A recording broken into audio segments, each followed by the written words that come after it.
This is the Lehman Dynat Empire. In a deserted, remote alley, wanted notices searching for the culprit who stole the treasure from the imperial palace were plastered all over the walls. Notices like these were always posted everywhere. That is my bounty. The amount written on it is the highest bounty ever offered. If I'm caught, my fate will be a death sentence. A woman compared to wicked witches. Someone even more terrifying than a devil. And a person with the most extraordinary power in this world. That's right, I'm now inside the novel The Marble of Linnet. And it seems I'm the villainess in that novel. The character considered an evil woman after attempting to assassinate the prince. Linnet's rare villainess is Countess Edina. The imperial family in this novel has a secret that has been kept hidden for generations. It is the royal heart created from magic. The power of that magic can blow away an entire vast city. That terrifying power is extremely dangerous to young members of the imperial family. So they remove that heart until the child grows up and store it in an absolutely secret place unknown to anyone. But 2 years ago, a wicked villainess, the very character I transmigrated into, stole the male lead's heart and sold it to other nations. As a result, Countess Edina earned a great deal of money. After she was discovered as the thief, she had to face death as well. That was the ending of this novel. That's why I'm now struggling to somehow steal that heart without being discovered. But while Countess Edina was sneaking beneath the castle, she was startled while trying to escape. I ran into the male lead again. This is already the third time. Edina saw the male lead lying face down on the ground. She went closer and poked his head. Do you think he's still alive? But why is it that, even though he's the male lead, he's always collapsing in the middle of the road like this? Still, this time I can't just ignore him. After all, he ended up like this partly because I stole his heart. And I'm probably the only one here, right? What a relief. Also, the male lead's blood contains an extremely deadly toxin. Touching it would be life-threatening. 1, 2, 3, mask, gloves, and medicine. She quickly put everything to use. Suddenly, she paused slightly. Wait a minute, does it really have to be me who saves him? In any case, he's the male lead. Even if something happens, he can't die. That was what I thought. But if he really does die, things will become very complicated. If he dies right now, I'll become a #1 suspect in the crime of assassinating a member of the imperial family. Thinking that, Edina shook her head and told herself that absolutely cannot happen. She awkwardly shook the male lead. Hey, are you all right? Very quickly, she managed to turn his body over. There was a pool of blood flowing from his side. Edina's hands moved swiftly. How'd he get hurt like this? I have to stop the bleeding right away. I'll help him safely, just like the previous times. If I run away before he wakes up, the mission will be a complete success. While she was working, that face suddenly startled Edina. Good heavens, isn't this face way too beautiful? His pure, angel-like platinum hair fell over his refined face, his eyes tightly closed, and his whole firm body was full of abdominal muscles. Edina turned away, wiped her drool, and silently scolded herself. My God, what on earth am I thinking?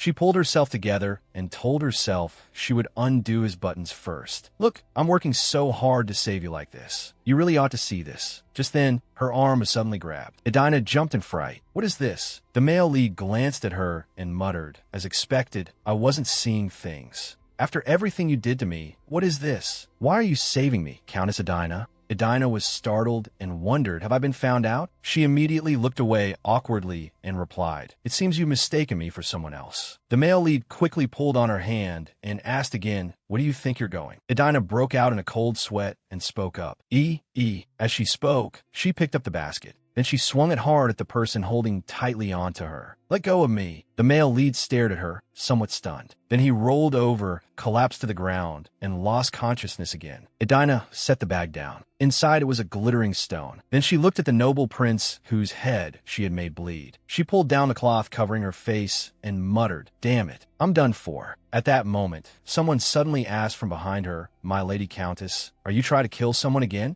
Edina turned her head in panic. Fortunately, the person who had arrived was the Countess's assistant, Edward. Edina explained, a little flustered, he's only unconscious. Look, he still seems fine, doesn't he? Edward thought to himself, is the blood flowing from his forehead fake blood? How could she say he's fine? Edina took the stone out of the bag and asked irritably, "Who told you to put this stone in my bag?" Edward answered innocently, "Well, I thought you said you needed a tool for self-defense." Simple enough. Edina glared at him. "Stop standing there talking nonsense. Come here and help me right now. If we're discovered, we're all finished." After loading the unconscious male lead into the carriage, Edina sat in her seat and calculated what she should do. Why did I bring him up here? Did anyone see? No, surely no one saw. Calm down. In any case, I've already brought him here. Then, after he recovers, I can just say I happened to see him and saved him. Thinking that, she became a little pleased with herself and ordered, "Hurry up and depart." Just then, a repeated knocking sounded from outside the carriage. Edina quickly grabbed her skirt tightly. Even if she couldn't hide him, there was no other choice. She had no choice but to move closer to the male lead and quickly cover him with her skirt. The carriage curtain was flung open.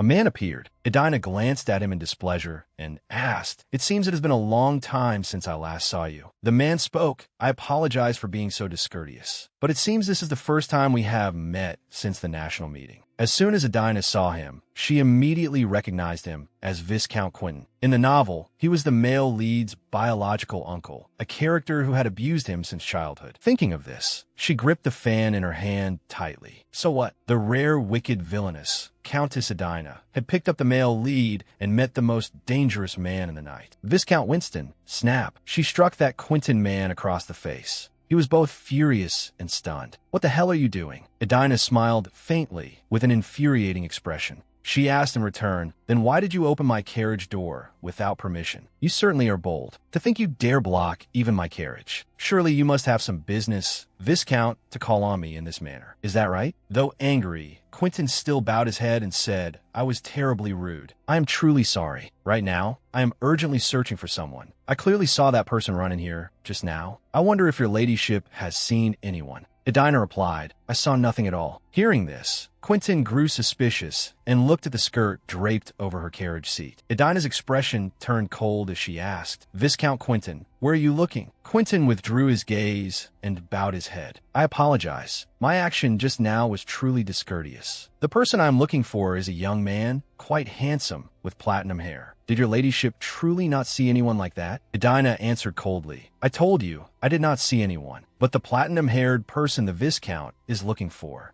Could it be that Prince Linus escaped from you, Viscount?" Quentin looked at her warily. Edina burst into a mocking laugh. "Oh my, why are you so startled? Or did I hit the nail on the head, and that's why you're making that face?" Quentin frowned and replied, "That joke has gone too far, Edina." Edina retorted impudently, "That's all it was, a joke meant to make you laugh. Since you look so tense, Viscount, seeing you so alarmed makes me feel rather guilty. And besides, your reaction makes it look as if what I said was true." Quentin asked unpleasantly, "What do you mean by that?" Edina laughed mockingly again. "Come now, since we've said that much, your business here is finished, isn't it? I already told you, I have not seen anyone matching your description pass by here. I'm not so idle that I have time to joke around with you like this. You may not know this, but I am an extremely busy person, so I will take my leave first." As soon as she finished speaking, she pulled the curtain and slammed the door shut. Then she smiled faintly at Quentin, who was so irritated he wanted to die, but could do nothing. After dealing with him, she could finally lean back against her seat and let out a sigh of relief. She lifted her skirt and saw that Linus was still unconscious. That handsome face still showed no sign of getting any less beautiful. After searching and searching without finding him, Linus was furious enough to turn purple. A while later, Linus finally woke up and looked around blankly at this place. He quickly saw Edina dozing beside the bed. Even so, she was still very beautiful. Linus was startled and wondered, why is it her? He recalled the first time he had seen Countess Edina. "I felt as though I could not breathe. Her beauty was like mysterious black roses, as if no one could touch her. Her authoritative bearing and proud etiquette. Her appearance was not the only thing. Her very being possessed a magnificent beauty. The malicious rumors about her all seemed like lies." Until Edina smiled and said to him, "I hope your highness will disappear as quickly and cleanly as possible." Only when she uttered those words did Linus realize he had been completely wrong. Thinking that, he spoke warily. "Why are you here?" Edina was startled and replied, "Your highness, you're awake? You were unconscious for a very long time." Linus asked in a low voice, "I'll ask you again.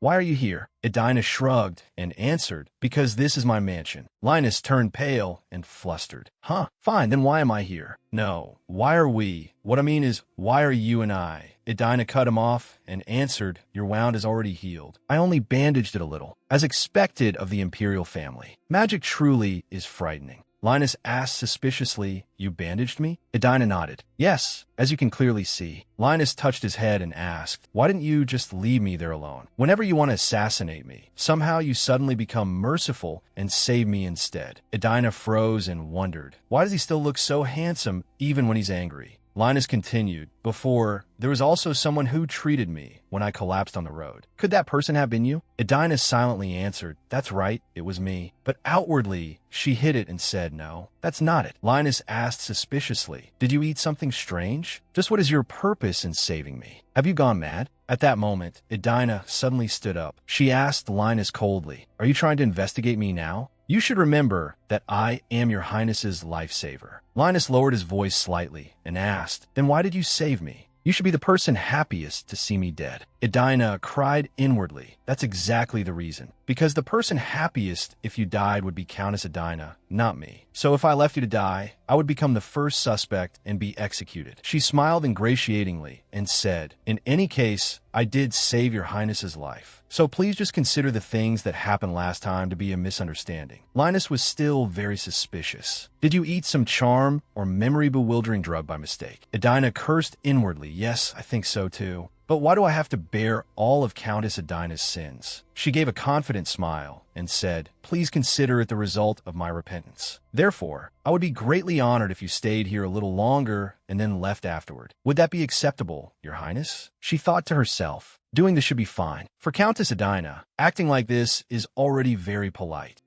It seems it might not be fine after all. Just as she thought that, she heard Linus agree. Very well. Thank you for saving me. Edina thought to herself, looking into those eyes makes me feel as though they show the will within him. The kind and righteous male lead of this novel had eyes very suited to looking at a villainess. As expected, being a villainess doesn't suit my personality at all. A while later, she stood thoughtfully by the window. It seems he hates me a lot. He left after staying less than half a day. Considering that Viscount Winston had to search for him, he must have left the Imperial Palace, right? Thinking that, Edina turned her head and asked her assistant, how is the matter I assigned to you? Edward immediately reported, as you instructed earlier, I sent several people to follow His Highness. But there's a slight problem. Edina turned to him and asked, what problem? Edward replied, we received information that someone commissioned an assassination of the prince at the order of assassination. Edina turned pale with anger and cursed inwardly. Damn it, who keeps targeting the male lead? I thought that if I stopped interfering with the male lead, he would be able to live peacefully. Viscount Quentin is a pervert who likes abuse. But if it wasn't him, then who could it be? Edward continued, but the problem is that a black-haired girl wearing a mask came and asked about it. I saw a red camellia pattern on her chest. Edina glanced down. Anyone who saw that would think it was me. This is definitely a conspiracy. Someone is trying to assassinate me. Edina quickly asked, where's Prince Linus? Edward hesitated. Well, after His Highness left, I don't know where he went. It's possible those assassins have already assassinated him. Edina's eyes widened. What? She immediately ran off. No, absolutely not. If he dies, my life will go with him. Linus didn't have time to react and asked, where are you going? Edina hurriedly turned her head and answered, to find the assassins.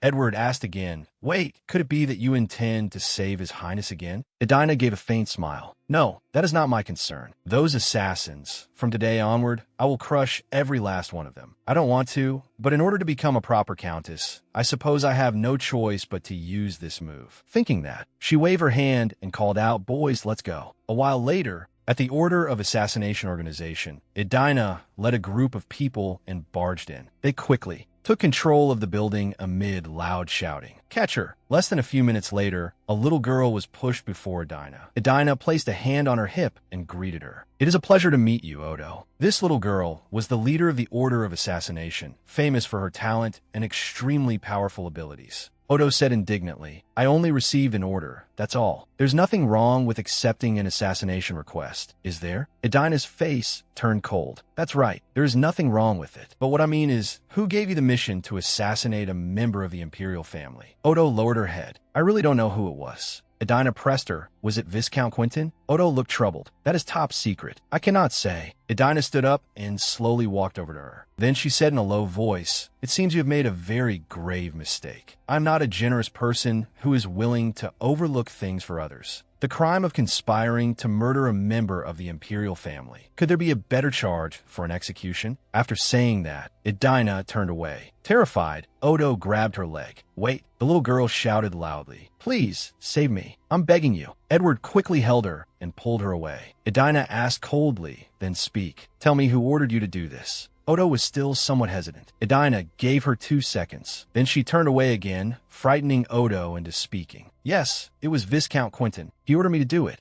Edina turned her head suspiciously and thought, was it really all his idea? What is he planning, going so far as to assassinate Linus like this? And on top of that, he hired someone to impersonate me. After thinking that, she shifted her gaze and signaled to Edward. Edward immediately understood. He dropped a pen and paper on the floor. Then he said to Odo, "Sign here. Everything you say now, write every single thing on that sheet of paper." A while later, when the sky was already glowing with sunset, Edina let out a sigh of relief. Good heavens! June nearly wanted to go straight to the afterlife. Just then, at some point, Linus appeared on the other side with his arms crossed and spoke up. He was genuinely curious. "I wonder what you're plotting this time." He was also very handsome today, which honestly made Edina freeze for a moment. She quickly pulled herself together. "What the heck? You scare me half to death." Then she put a hand over her stomach. Because she had been so startled, she had accidentally spoken in that tone. She quickly put on a cold expression, glanced at him coolly, and asked, "What are you doing here?" Linus saw the whole change and looked at her suspiciously. Meanwhile, Edina got another chance to admire that money-making face of his. Good heavens, how could he be so handsome? Linus moved closer to her and asked suspiciously, "You had someone follow me, didn't you?" Edina turned to look at her subordinate and cursed inwardly. "Can't you do your job properly?" She quickly jumped down and thought up an excuse. "I hate the Viscount. I thought I might be able to learn some weakness of his, so I sent someone to follow your highness." Linus looked at her with suspicion. "Do you think I'll believe those words?" Edina asked him back. "And what if you don't?" Linus was at a loss for words and did not know what to say. Edina seized the chance and continued, "Isn't the enemy of my enemy my ally?" Edward leaned in and reminded his master, "But you are not allies yet, my lady." Edina tried to look as if she were not laughing and asked Linus, "Then why is your highness here?" Linus answered in a low voice, "I was ambushed. I followed the attackers, and it seems they belong to that organization. Odo's organization, I think." Edina was a little surprised to hear that and thought, an ambush that serious? Even the most skilled members of Odo's organization could not touch a single hair on Linus's head. She teased him, "Your Highness, every time I see you, you happen to be getting ambushed." Although she said that, she thought to herself, if so, protecting him is the best method for me. Wait, is that thought really all right? People say the most dangerous place is the safest place. Could he suspect that I'm the culprit who stole the heart? Aside from the Duke and the real Edina, no one knew that truth. Why didn't I think of this? Thinking that, Edina felt extremely excited. She immediately suggested, "Your Highness, would you like to stay at my mansion for a while?" Linus was stunned to hear that and looked at Edina in front of him. Edina smiled confidently and said, "I will protect your Highness." That sudden proposal made Linus freeze. After a few seconds, he shifted his gaze elsewhere and asked, "Linus, what the hell are you thinking?" Edina perceptibly noticed it. Why does he look so anxious? She turned away and replied, "Just do as your highness wishes. In return, I hope nothing like this happens again next time." She thought to herself, "Sadly, there's nothing I can do. Let's go, Edward." Before leaving, Edward glanced at the person behind him with eyes full of hostility. Linus stood there silently, watching the two of them leave. Scene change. Countess Edina had accumulated a great deal of wealth in a short period of time. It was because she had sold Linus's heart. Moreover, this could also be because she held the army of the Lehman Dynate Empire in her hands and possessed an intelligence network. Inside a certain house, Peter wiped away his cold sweat and asked, "Oh, you have arrived?" He was the head who operated the Ish organization. Edina appeared there in an extremely luxurious and beautiful dress. She sat down in a chair and said, "I came here today to to discuss the establishment of Edina Bank. Peter asked blankly, "What do you mean by Edina Bank, my lady?" Edina replied, "The ish bank you operate originally only handles currency exchange and currency management, doesn't it? Then what do you think about establishing an additional bank, Edina Bank, and unifying the two as one? And Edina Bank will also be entrusted to you to take over." Peter smiled flatteringly. As expected of Countess Edina, you never beat around the bush when it comes to money. Edina raised her hand to signal the subordinate behind her. 2 documents were placed on the table. Edina smiled and said, "That is the contract. Stop talking nonsense and going in circles. Read the contract carefully." Peter obeyed and picked it up. No one knew what he saw, but his face turned deathly pale. He stammered, "What do you mean, a war loan? What is this?" Edina smiled faintly. "Hasn't there been a war recently in the south of the Western continent? Since it has dragged on for 5 years. It is obvious that small nations like the Alot Kingdom will be facing financial difficulties. We will lend money to support Alot during the war. After that, we will monopolize the financial sector in the southern part of the continent." She thought to herself, the real Countess Edina sold the heart to the Kingdom of Bezity. Although I asked them to return the heart, of course they refused. Doing this will help the Alot Kingdom win the war against the Kingdom of Bezity. If the Alot Kingdom wins this war, then I will demand that they return Linus's heart in exchange for the loan. That is my plan. Of course, establishing an additional bank like this would also earn her quite a considerable sum of money. After hearing everything, Peter cried out excitedly, "As expected, it is wonderful." Edina felt even more pleased and thought, "There's no way my business won't succeed. After all, I know the future in advance." Later on, even if the direction of the novel's plot changes, with Countess Edina's intelligence network, I will definitely still have a backup plan B. She continued, "While we conduct dealings with the Alot Kingdom, we must make sure to build our foundation in the Lehman Dinant Empire." Peter answered enthusiastically, "If it concerns the Merchants Association, please leave it to me." Edina looked at him and chuckled softly, then said cheerfully, "Of course. If I don't trust you, who else would I trust? Then I'll be going." She had calculated it well. If she left just like this, looking cool, it would be perfect. Super dashing and captivating, exactly like a wicked villainess. Seeing this, Peter immediately sprang up and glanced at the subordinates behind him. The group lined up very respectfully and bowed. "Please take care on your way back, Countess Edina." Edina screamed inwardly, "No, I'm not some underworld boss. That doesn't suit me. Oh, this is so embarrassing I could die." No one knew how much time had passed. Outside, the moon had gradually risen high. Inside a deserted alley, Edina wore a cloak and quietly entered a house. 2 subordinates followed behind her. She kept glancing left and right, observing her surroundings warily. Edina also separated from them and observed on her own. She quickly saw the door gradually open. Another person wearing a cloak entered the house. Edina pulled down her hood and asked, "Where is it?" The cloaked person handed her a stone and said, "This is for this month." Edina nodded. "All right." Then, as goods and payment changed hands, she gave him a pouch of money. The other person skillfully accepted the money, bowed his head, and withdrew. What Edina had just bought was a magic stone, a jewel with power equivalent to the Emperor's heart. Of course, 1 or 2 of them alone would be meaningless. But if enough of these were gathered, it would be possible to create an artificial heart. Edina calculated inwardly, "In the end, I'll have to gather them little by little. If there is an artificial heart, it may be able to neutralize the poison flowing in Linus's blood." In the novel, the female lead, Claire, came up with this idea for the sickly male lead. So I decided to carry out this idea as Plan B, so I would still have a way to survive. She painfully wiped away her tears, thinking that on the day he discovered she was the culprit who stole the heart, she would have to use this to beg for her life. After finishing the transaction, she returned with her 2 subordinates. Suddenly, Edina saw something. There was a fight on the other side of the street. She wondered suspiciously, "Isn't there a fight going on over there?"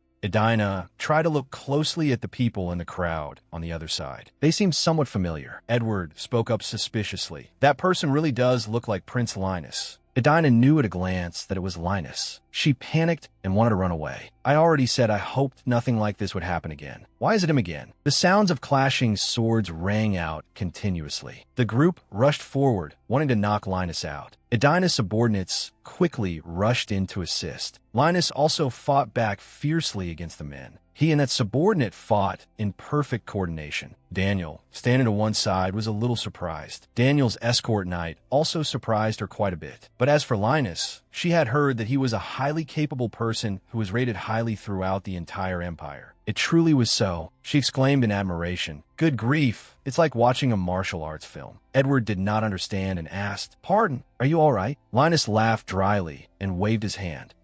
It was just a few trivial matters. The last man was finally knocked down. Linus raised a hand and wiped the corner of his mouth. In that instant, he looked extremely handsome. Edina sighed in relief, thinking, I was very worried because of the poison in his blood, but it seems he isn't injured anywhere. As she was thinking that, she saw Linus's disgusted gaze looking toward her. She smiled faintly and went over to greet him. Good heavens, isn't this your highness, Linus? Linus looked emotionlessly at the person putting on airs in front of him. He asked coldly, were those assassins sent by the Countess? The question made Edina irritated. What is this now? She asked back, if I did that, then why would I send people to escort your highness? Linus remained silent and said nothing. Edina glanced at the people lying on the ground and wondered, they aren't Odo's assassins, are they? Edward stepped forward and answered, yes. Last time, my lady, you did not bring down that group's organization. But if it were an organization in the capital, no one would dare be so bold as to interfere in the assassination of your highness Linus. Edina raised her head and asked Linus, does your highness have any idea where those assassins came from? I am suspecting your highness's maternal uncle. Viscount Quentin, isn't he the only one who would dare do something like this? Linus answered in a low voice, I know who the culprit is. However, I'm only suspecting and monitoring them for now, so I cannot conclude anything yet. Is the Countess truly not connected to my maternal uncle at all? Edina froze and thought to herself, Countess Edina did secretly collude with him and caused Linus's death. But that was someone else, not me. Edina answered with a stern face, no, your highness. I cannot apologize for everything in the past, but at least now I can tell your highness this. I no longer want to concern myself with anything about your highness. Edina thought to herself, no, because of Linus's heart, I've logged out so many times already. How could I possibly not care? At that moment, Linus asked, if so, then why do you follow me and help me? Edina tried to explain, that really was just a coincidence. Linus answered in disbelief, don't say coincidence or any of that nonsense. That word does not suit the Countess. Edina was speechless and cursed inwardly. He really is stubborn.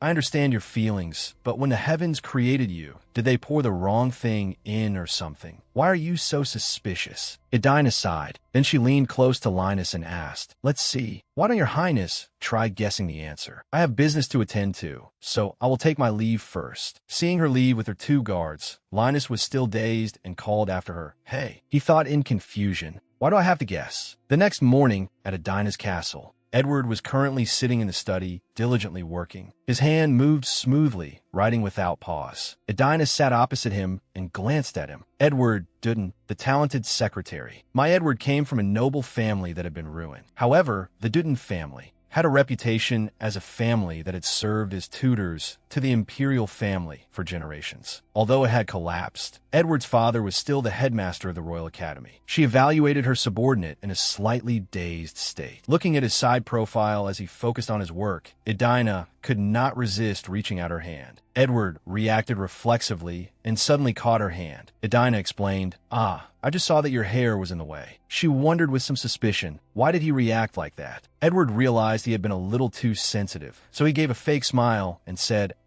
thank you, my lady. After that, the two of them felt somewhat awkward and did not say anything more. Just then, someone knocked on the door from outside. Countess, there is a letter for you. Edina nodded. Come. She looked at the letter in surprise and recognized the seal. It is from my family. Edward spoke up. Not the Jidomi family, but the F family. Edina silently read the letter inside. Then she smiled faintly and said, it is simply that my fiancé wants to break off the engagement. The man engaged to Countess Edina, was the deputy commander of the Royal Knights of the Lehman Dynate Empire and the heir to a marquis. Appearance, ability, status, It had all of those things, and that was why he always wanted to toy with other people's feelings. In other words, he was a womanizer. Hearing her say that, Edward asked with slight concern, what do you intend to do? Edina answered without much interest. Prepare the procedures to cancel the engagement. After saying that, she tore the letter apart without hesitation. She threw it into the trash can right beside her and said coolly, "If it's trash, then I won't even bother receiving it." Once again, in the quiet darkness of night, at this luxurious and splendid place, there was not a single person on the street. Yet there was a young man collapsed in the middle of the road. Seeing this scene made a bored voice unable to hold back from sounding out. This is already the 6th time. It was Edina. She looked at the young man named Linus lying on the ground and grew angry. This male lead, Linus, why is he always collapsed in the street? Linus was now lying there with blood all over his head. Edina had already become far too used to this sight, so she skillfully rummaged through her handbag. Then she quickly put on gloves and covered her mouth. She was truly professional. Edina quickly used a handkerchief to wipe the blood from Linus's forehead. Edward, who was beside her during this crisis, could not help but be confused when he saw her actions. He asked in puzzlement, "Why do you have to wear those things, my lady?" Edina did not hesitate at all to explain to Edward, "This is the 6th time I have encountered Prince Linus, so I wear these to prepare for emergencies.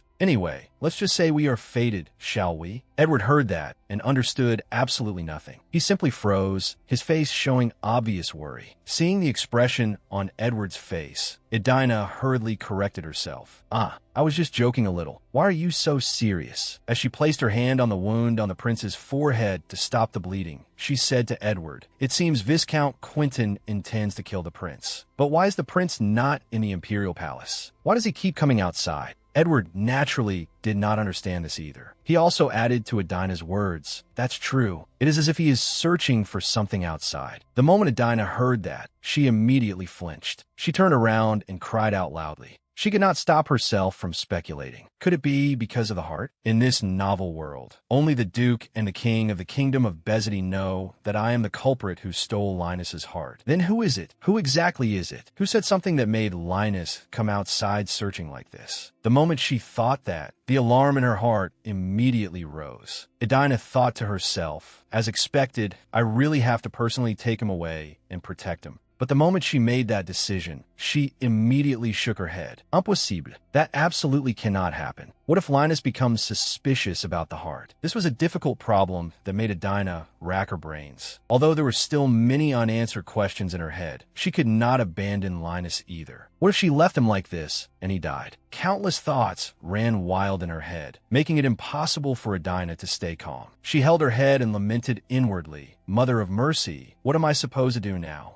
Edward was standing beside her, seeing her expression change every few moments. Her face filled with worry as she glanced at the Count. He called out to stop Edina from thinking any further. Edward immediately walked over to the carriage and asked, "Aren't you going?" Because of Edward's words, Edina only looked away for a moment. But when she turned back to where Linus had been lying, Linus had disappeared before she knew it. When on earth did he move? By then, Linus was already lying quietly inside her carriage. Seeing that it was already done, Edina no longer hesitated or overthought it. She sighed, left with no other choice. For now, all she could do was save him and see what would happen. Edina and Edward immediately brought Linus back to her residence. After that, she returned and checked on Daniel and Anna's condition. Seeing that the two of them were still panting nonstop, she could not feel at ease. Edina asked, "What about Daniel and Anna?" Edward had been taking very good care of Daniel and Anna, so he immediately answered, "They are better than yesterday, my lady." After all, Daniel personally escorted His Highness, and Anna treated him. Hearing that, Edina felt somewhat relieved. Still, she did not forget to ask after Edward. "Edward, what about you? Are you all right?" Edward was very surprised to hear that, but he immediately replied, I felt a little dizzy earlier, but I'm better now." Hearing him say that, Edina let out a sigh of relief. "Is that so? Thank goodness." Edward was silent for a moment, then changed the subject. His Highness the Crown Prince seems to have recovered quite a bit. Hearing that, Edina immediately headed for the door. "Then let's go see how he is." At the same time, she inwardly marveled. As expected, the royal family's magical power really is different. The Crown Prince was being cared for in another room. He was lying peacefully in a private chamber. Linus's sleeping face looked truly peaceful. Edina had been sitting beside him, watching him like that for a while. As Edina looked at him, she could not stop thinking. Chaotic thoughts piled up in her mind. Did Viscount Quinnan really want to kill Linus? Or did he simply want to threaten Linus? Linus's swordsmanship was outstanding. On top of that, because there were toxins in Linus's blood, whenever he was injured, he would end up exactly like Daniel and Anna were now. Perhaps even in greater danger. But in truth, Linus was not a target who could be killed so easily. If that was the case, then Linus must have left the palace to search for his heart, and Viscount Quinnan had tried to threaten him because he did not want that. While she was lost in vague thoughts, a voice suddenly rang out, startling her slightly. "What are you thinking about?" Edina hurriedly looked down and saw that Crown Prince Linus had woken up at some point. He was looking at her with a face that seemed no different from usual. "Why did you suddenly save me?" Linus stopped speaking there. His eyes gradually grew heavy. Looking at the clock beside the bed, Edina understood what Linus intended to ask. She took the initiative and explained first. "2 days have passed since your highness came to my mansion." Hearing that, Linus placed a hand over his face, clearly fed up. He did not say another word. Seeing his attitude, Edina was displeased. She asked, "Do you not wish to thank your benefactor?" Of course, Linus would not thank her. He smiled while looking irritated. "Think back on what you've done to me. Why would you think you were my benefactor?" Hearing him say that, Edina did not feel happy, but she said nothing more. Because that was not entirely wrong. The actual truth was that Countess Edina really had tried to kill Linus countless times. She had not even wanted to hide that fact, though every one of her schemes had left not a single trace of evidence behind. She truly was the #1 villainess in this novel. Edina sighed inwardly, but even if she said she was not really that woman, no one would believe her. So all she could do was sigh and say to Linus, "I will set that issue aside and talk about the main point. For the time being,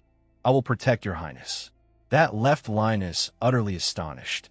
How could he believe that someone who had tried to kill him so many times now intended to protect him? It made him blurt out, "Are you in your right mind?" Seeing his attitude, Edina smiled. She answered playfully, "No." How could someone who suddenly possessed another person's body and does not even know when she will die possibly be in her right mind? Seeing Edina react like that, Linus became even more bewildered. His face made that clear. "What?" Looking at him like that, Edina's smile grew brighter and brighter. She said, "Refuse me. I'm saying you should refuse." Compared to being falsely accused of murdering a member of the royal family, wouldn't imprisoning the male lead be better? At Edina's mansion, a new day began again. The wind from outside the window blew the lid of the luxurious letterbox open. Many letters were stacked inside, waiting for Edina to open and read them. These letters had been discovered while cleaning the underground storehouse of Countess Edina's estate. Of course, Edina would not let a clue like that pass her by. She immediately opened each letter and read through them to see whether she could obtain any more information. Her secretary, Edward, arrived and saw that. He could not help asking, "What is that, my lady?" Edina did not lift her face from the letter. She answered Edward while her eyes remained fixed on each line of writing. "Love letters my father sent to my mother." Hearing that, Edward replied, "The Countess's father must have loved your mother very much." In truth, the former Count, who was also the father of the current Countess Edina, had once been the ideal man of countless people. But Edina rested her chin on her hand and answered, "Maybe because my mother died early, he ended up like this. After the Countess passed away, he became as though he had gone mad." As for Countess Edina, people said she truly had taken on the Count's duties from a very young age. Hearing her say that, Edward's mood sank a little. He softly called, "Countess," as if to soothe her feelings. Edward slowly moved closer and lifted her hand. Edward placed a kiss on Edina's hand, as though comforting her soul. He said, "Thanks to that, Countess, you became the powerful person you are now." Edina was very surprised by that. She asked herself, "Is he comforting me?" It made Edina extremely embarrassed. She immediately coughed to hide her feelings, then quickly changed the subject. All right, let's get back to work." Hearing that, Edward no longer lingered on the earlier topic. He immediately moved on to Linus. Prince Linus seems to have recovered quite a bit. Do you intend to continue keeping him like this? Edina rested her chin on her hand and spoke thoughtfully. Pas de news. Memories of the previous evening surfaced. After hearing her proposal, Linus had been extremely displeased. "Are you in your right mind?" He had fiercely opposed Edina's suggestion. He had even refused to eat or drink. But after collapsing from exhaustion once, he started eating and drinking more obediently than before and no longer caused a commotion like he had earlier. After that, Edina sighed and said to Edward, Viscount Quentin intended to pin the blame on me anyway. So isn't it better to make it look like I am protecting the crown prince rather than trying to assassinate him? Hearing her say that, Edward also pondered for a moment, then nodded in agreement. That is true. Returning to Prince Linus, his mood was now extremely poor. He had been lying on the bed, but then he sat upright and let out a long sigh. The time he had spent confined in Edina's mansion had caused him to lose his sense of time. He silently thought, how many days has it been? Just what is that countess thinking? He truly could not understand her actions. Clack, clack, clack, clack. Footsteps echoed through the hallway. Prince Linus finally decided to leave the room and see what was going on. When he reached the staircase on the second floor, he heard discussion coming from below. What? My amount wasn't the highest. This made him very curious, and he had no idea what was happening. The discussion continued to drift into Linus's ears. Viscount Quentin is the one who reached the highest donation amount. Hearing those words left Linus even more confused. What are they talking about? Donations? As Linus continued moving downstairs, he finally saw the owner of the voice. It was Edina. She was anxiously saying to Edward, we are still within the submission period, correct? Edward answered, yes. Then Edina continued, then let's do this. We'll bribe the bishop. We just need to pour in money. Or, if that does not work, we create power and influence for the family. Edina will obtain the highest donation amount. Edina spoke to Edward in a tone full of trust and reliance. Can you take care of this for me? Of course, Edward had no problem with it. He smiled confidently. Yes, you need not worry. First, donations to the church. On this continent of Aza, the people believed only in the one God, Amen. The power of the Holy See was immense. Temple donations were one of the Holy See's powers and had a great influence on other nations. Most importantly, donations could be deducted from taxes. For those who achieved the highest donation amount each year, roughly 60% of their taxes would be deducted. Because of that, every year Countess Edina and Viscount Quentin competed with each other over the largest donation amount. And the result was that Countess Edina always won. Even though, in reality, she had donated a great deal, she still had to work fiercely day and night without rest throughout the entire year. Thinking up to that point, Edina suddenly stopped. Wait, hold on. That was her, not me. After that, Edina immediately brushed away the stray thoughts in her head and said to Edward, remember to donate a great deal to the church. This is a loan to fund the Elote War, so the more money we can earn, the better. Only by doing this can we obtain magic stones to create an artificial heart. Suddenly, a greeting sounded from behind Edina. Greetings, Countess. It was none other than Prince Linus. Edina did not seem surprised that Linus had appeared there. She turned around and asked about his health. Are you all right now? Linus's attitude was also very gentle. He nodded and said, thanks to your help, I am much better. After hearing that his condition had improved, Edina smiled brightly and said, that is good. Linus waited only until she finished speaking before continuing. I heard that the Edina family donates to the church every year. But it seems that is true. Seeing him react that way, Edina was extremely surprised. She looked into the sparkling eyes of the prince before her and silently thought, those eyes. Does he think I donate so much money to the temple for charity? If he thinks that, my conscience is really going to hurt. Good grief. Though she thought that, she still smiled and answered, I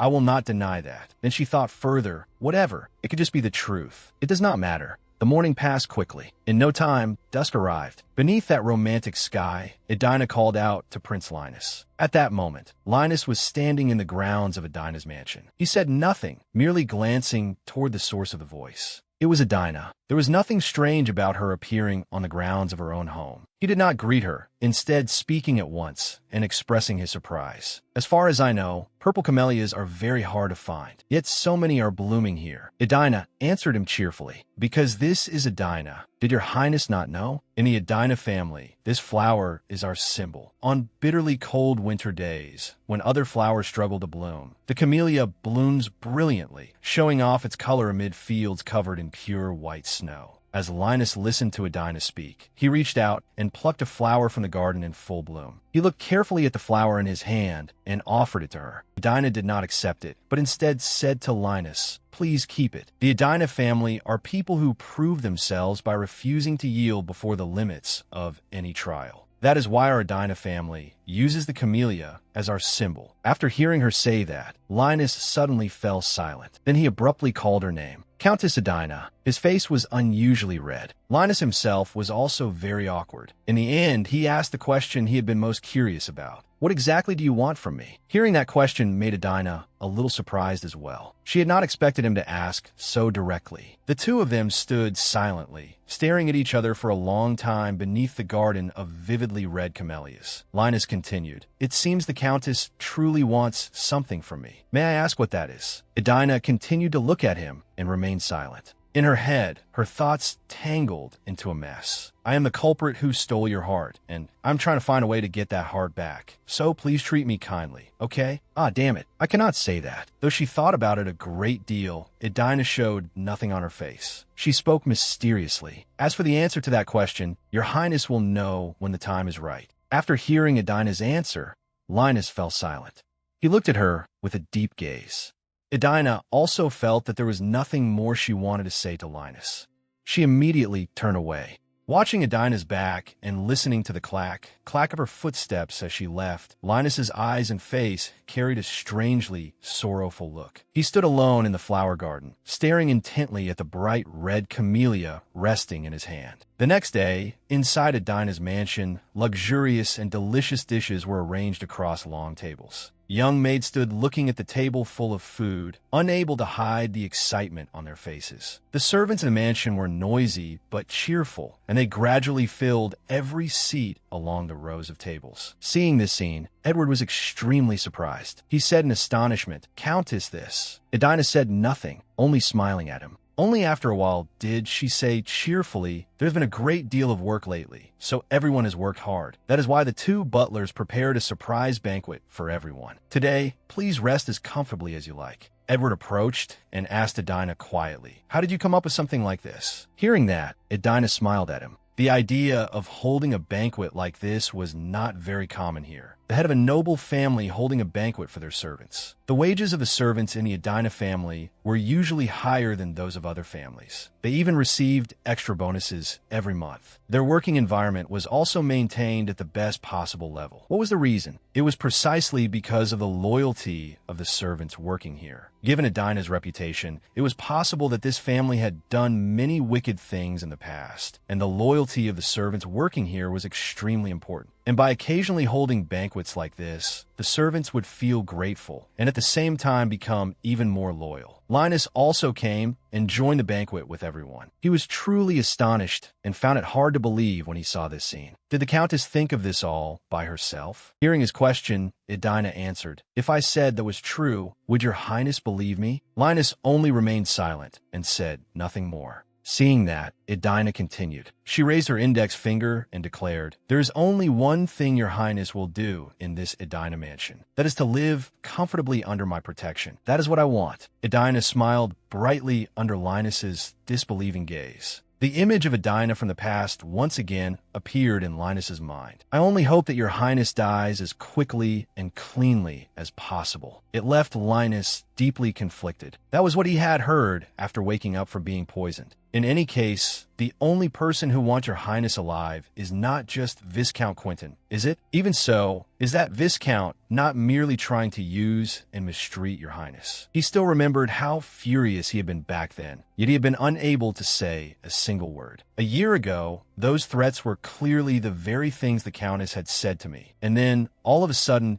she changed so dizzyingly fast. "I will protect your highness. At least for now, I can say that I no longer have any interest in your highness. For the time being, I will protect your highness." Why had she changed so much? I thought she might already have prepared poison and would harm me once again. Because of that, for the first 4 days after arriving at the mansion, I paid no attention to food or drink. Only when I was too exhausted did I reluctantly go looking for water in despair. Contrary to my expectations, Countess Edina did nothing. In fact, she was so busy that she paid no attention to me at all. Just like today, Linus slowly went downstairs and looked out the window. Something outside had caught his attention. It was 3 children absorbed in playing in the garden of Edina's mansion. A maid saw that he seemed curious and explained, "They are children from the Lunette orphanage." Linus asked about that unfamiliar place. The Lunette orphanage. Knowing he wanted to ask more, the maid said, "It is an orphanage sponsored by the Countess. They often come here to see her. I once heard rumors that the Countess was exploiting children for her own purposes. but it seemed that was not the case. One child was running toward Adina with great joy the moment she saw her. "Ah, it's the Countess." Immediately afterward, the little girl threw herself into Adina's arms. Linus stood inside the room and watched everything closely. He saw Adina playing happily with that child. It did not seem like the image of someone exploiting children for her own purposes.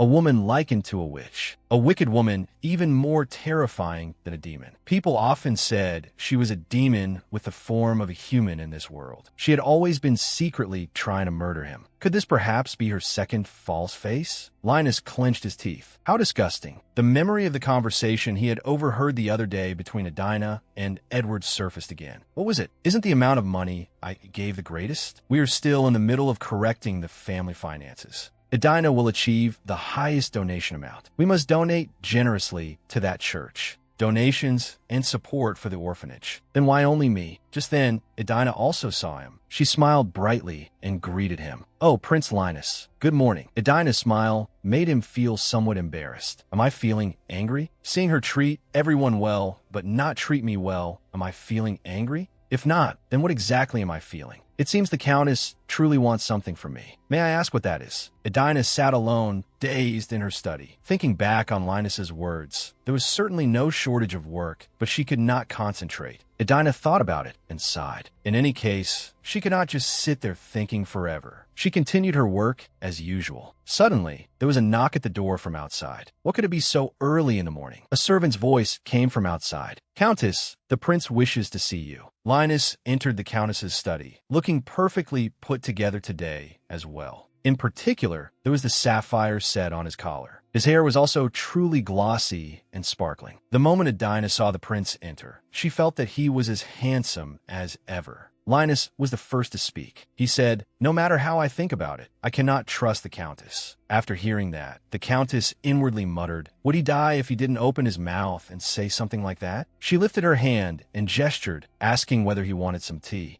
Adina looked at Linus and saw that he had no reaction. After a while, Linus lightly shook his head. Adina sighed again. "So he's acting haughty and doesn't want to drink my tea, is that it?" A moment later, the teapot had been prepared and placed on the table. Adina gently brought the teacup to her lips and enjoyed it. She sighed once more, staring intently at the teacup in her hand.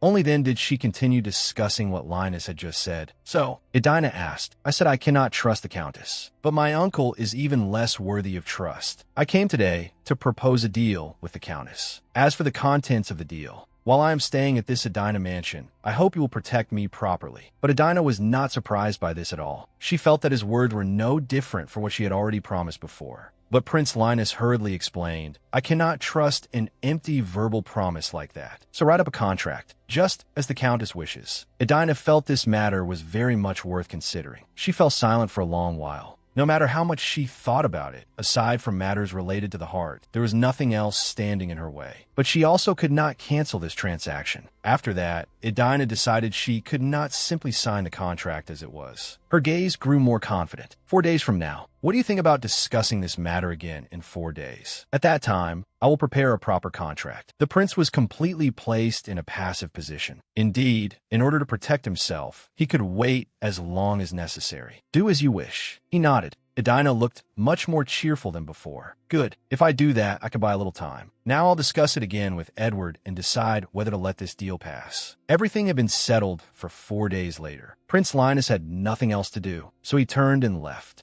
When he reached the front of the study door, before he could even touch it, there came a light knock from outside. Adina felt it was probably Anna. If not her, there were few people who would have business here. She agreed at once. "Gulmine." That person hurriedly opened the door and rushed in. "Countess." He looked extremely urgent. As soon as he stepped through the door, the old man suddenly froze when he saw the prince was also there. "Prince," Adina silently looked at him. The prince seemed to have no intention of saying anything and waited for Adina's reaction from behind. Seeing how hurried the man looked, something must certainly have happened. "Is something the matter?" The old butler immediately bowed his head. "I sincerely apologize for disturbing you both, but this is extremely urgent." His face looked very grave.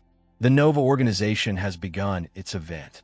The Nova organization was in charge of buying, selling, and trading all manner of illegal goods. In other words, an illegal auction was taking place. This sort of thing still happened frequently, even though they had been warned many times. Edina sighed at her desk. They really are people who don't understand human speech. After transmigrating here, I issued an order banning the sale or auction of anything illegal. 1 year ago, someone had stepped forward to organize an illegal auction in this area. That person was none other than Countess Edina. She told herself that this time, she had to go meet the Duchess of Bien. After hearing the story, Linus could not simply close his eyes and leave, nor could he stand by with folded arms. He asked, "The illegal auction is related to the House of Bien, is it not?" It looked as if the prince knew something related to that family. Linus asked, "Do you know something about them?" Linus thought carefully. "I know of a merchant who trades illegally with the Duchess of Bixelent." In her heart, she thought exactly that. Good, now I have a reason to make a deal. If he helps me with this case, then in exchange, I will protect him at the mansion. She immediately raised her hand and announced, "About the contract I mentioned earlier, I will prepare it right now." At last, the carriage was fully prepared. The prince, the countess, and Edward were all seated inside. The carriage continued on as usual. Edina was quite focused on the contract in her hands. She looked deeply thoughtful while considering work. Because the prince saw her like that, he suddenly noticed the red earring the countess was wearing. He asked, "Does the countess's earring have any special meaning?" Edina raised her hand and touched the earring. "It does not have any particular meaning, but someone gave me this earring."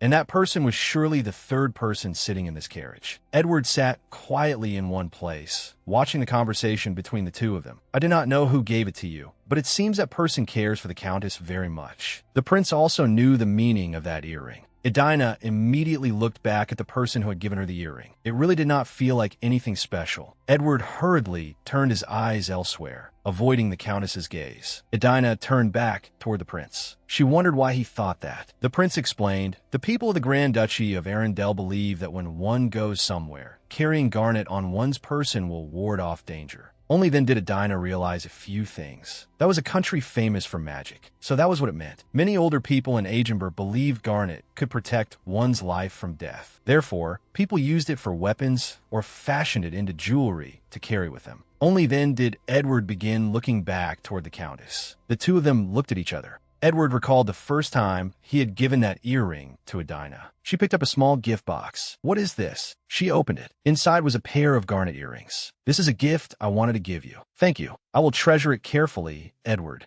The prince still did not know who had given the countess the earrings, and he intended to ask a little about it. At that same moment, the carriage stopped. Edward said, "It seems we have arrived, Countess." "Is that so?" That made Edina forget what the prince had just asked. But in any case, Linus could do nothing more. He could only remain silent. Today's morning was very clear and beautiful. The Duchess of Bien stepped out cheerfully to welcome the prince and the countess. It must have been quite troublesome for everyone to come all the way here. Edina answered cheerfully. "What distance? I'm staying right here in the capital after all." The council meeting will probably not last much longer, will it?" "That is right." Her expression gradually became very troubled at that moment. The prince also stepped down from inside the countess's carriage right away. He placed a hand over his chest and greeted her carefully. "It has been a long time, Duchess of Bien." She could not hide her extreme surprise. "Your Highness." She did not understand what had happened when the prince stepped down and stood beside the countess. "Why are the two of you?" Edina said gently. "How about we go inside and talk first?" Inside the castle of the House of Bien, tea and flowers had already been prepared, simply waiting for someone to enjoy them. "It truly has been a very long time, Your Highness. We have not seen each other in a very long time." Her eyes suddenly revealed clear displeasure that the prince had come with the countess. "To be honest, I was also very surprised to see the two of you come here together." Edina clearly saw the bewildered attitude in the woman's eyes, but she still had to maintain her composure. "I do not know what there is to be surprised about when both His Highness and I are here, because the Countess has always been someone who wanted the prince dead." But she suddenly covered her mouth after saying that. It was unclear whether she had misspoken or said it on purpose. But that remark made the prince unhappy. He stared at her with a very displeased expression. Seeing no reaction from Edina, the woman changed the subject. What business brings the two of you here?" Edina thought to herself, "In truth, I quite like this coincidence. I am in this body with the status of Countess Edina. In my previous life, I was someone who suffocated to death under a mountain of work. That is why, in this life, I can take full responsibility for this identity, because I get to enjoy authority as someone of noble status. After all, I grew up in Korea, so I understand very clearly how terrible hierarchy can be. That is why, when I was given an opportunity like this, I could not possibly refuse it. However, illegal auctions are another matter. That was because rare animals and spirit beasts would all be auctioned off at that illegal auction. Some might say that what I'm doing is hypocrisy, but even so, I feel that this is something unacceptable. Edina brought the teacup to her lips. I heard that the ducal house has created a very interesting playground. Is that right? That playground is also within my territory, yet I alone have not been allowed to participate. The Duchess seemed not to understand what Edina was saying. Countess, it seems you may be misunderstanding something. But Edina still wore a radiant smile. Not at all. It has also been a long time since I watched an auction. I have been too busy recently, so I have not paid much attention. But you know, do you not? I am also one of those who loves watching auctions more than anyone. Am I not? The Duchess thought to herself, that is true. Until now, the ringleader has always been Countess Edina, who is interested in auctions. Therefore, I would like you to send invitations to both me and His Highness here. She answered cheerfully, of course. I will send invitations to both of you. At last, night fell. The prince and Edina returned to the Countess's mansion. He lifted a piece of paper and read the contents on it softly. A left finger touches the mother lion. The flower still has not been found. He silently looked at the paper, then clenched it tightly. This was a scrap of paper whose source no one knew. Left finger meant my maternal uncle, Viscount Quentin. The mother lion referred to the Empress. That flower definitely meant the heart. That uncle of mine must have gone to see the Empress. But he still does not know the secret of the royal heart. He sat alone on the balcony thinking about it. Originally, the heart was a secret passed down from generation to generation within the imperial family. Then how had the culprit known about it and stolen his heart? Suddenly, a figure's back appeared. No one can save a cursed child. The prince suddenly woke with a start. It seemed that what had just happened was a dream. As soon as he woke up, he saw his uncle Quentin standing in front of him. No one except me can save your highness. You must know that. The old man whispered. The prince's eyes gradually filled with fear. His entire body was still trembling violently. No one loves your highness. The old man's laughter kept echoing in Linus's ears as he slept deeply. The prince kept crying out, "Shut up." His body felt no less afraid. Edina, who had not yet fallen asleep, heard movement from the room. Linus. She immediately picked up a lamp and went over. Just then, His Highness was having a nightmare. Linus woke with a start, seeing Edina there. He was even a little more startled. Edina gently brought the lit candle closer to the prince. She asked, "What is wrong, your highness?" The prince was breathing heavily. He seemed to be frightened. She could see that. She felt rather worried about the prince. Looking at Edina's face, he felt that she truly was a strange girl. A humorous person who wanted to become a wicked woman. Yet it seemed she was very worried about him. Why? There were still many great questions the prince needed answered before he could open his heart and rely on her help. In the vast castle, sounds continued endlessly at night. First came the sound of Edina's footsteps. For some reason, she was holding a candle and wandering through the corridor late at night. I should have put on another layer. It's so cold. This place was like that at night, always much colder. Then she heard groaning coming from one room. That person kept calling out, "Uncle, no, no." The girl immediately recognized the voice. Prince Linus. There was no longer just pain groaning. This time, it was a scream that made one startle. Prince Linus was actually yelling at someone to be quiet. Without hesitation, the girl immediately pushed the door open and called out, "Your Highness, are you all right?" It was only thanks to the girl's warm tone of voice that His Highness escaped the nightmare and woke up. Now his face looked much more relaxed. Linus had seen the person he wanted to see. He seemed somewhat reassured, and because he was exhausted after the nightmare, he only wanted to sink back into sleep. Neither quickly nor slowly, his eyes closed again. But this time, he slept with peace on his face. Edina still felt the need to check further, so she approached Prince Linus's bed to observe carefully what had just happened to him. After that, she could not help but pay attention. She repeated this detail in her mind. After all, perhaps the abuse Viscount Winter had left behind had deeply wounded Linus psychologically. The girl also knew this person. She even knew very well what their relationship had been like. In the end, after the night of nightmares, morning arrived. From early on, the prince and his troops crossed the forest together. The soldiers were all dressed properly, strictly protected, and marched in orderly ranks to ensure their prince's safety. Although he had suffered a nightmare the previous night and had not slept well, this morning the prince still displayed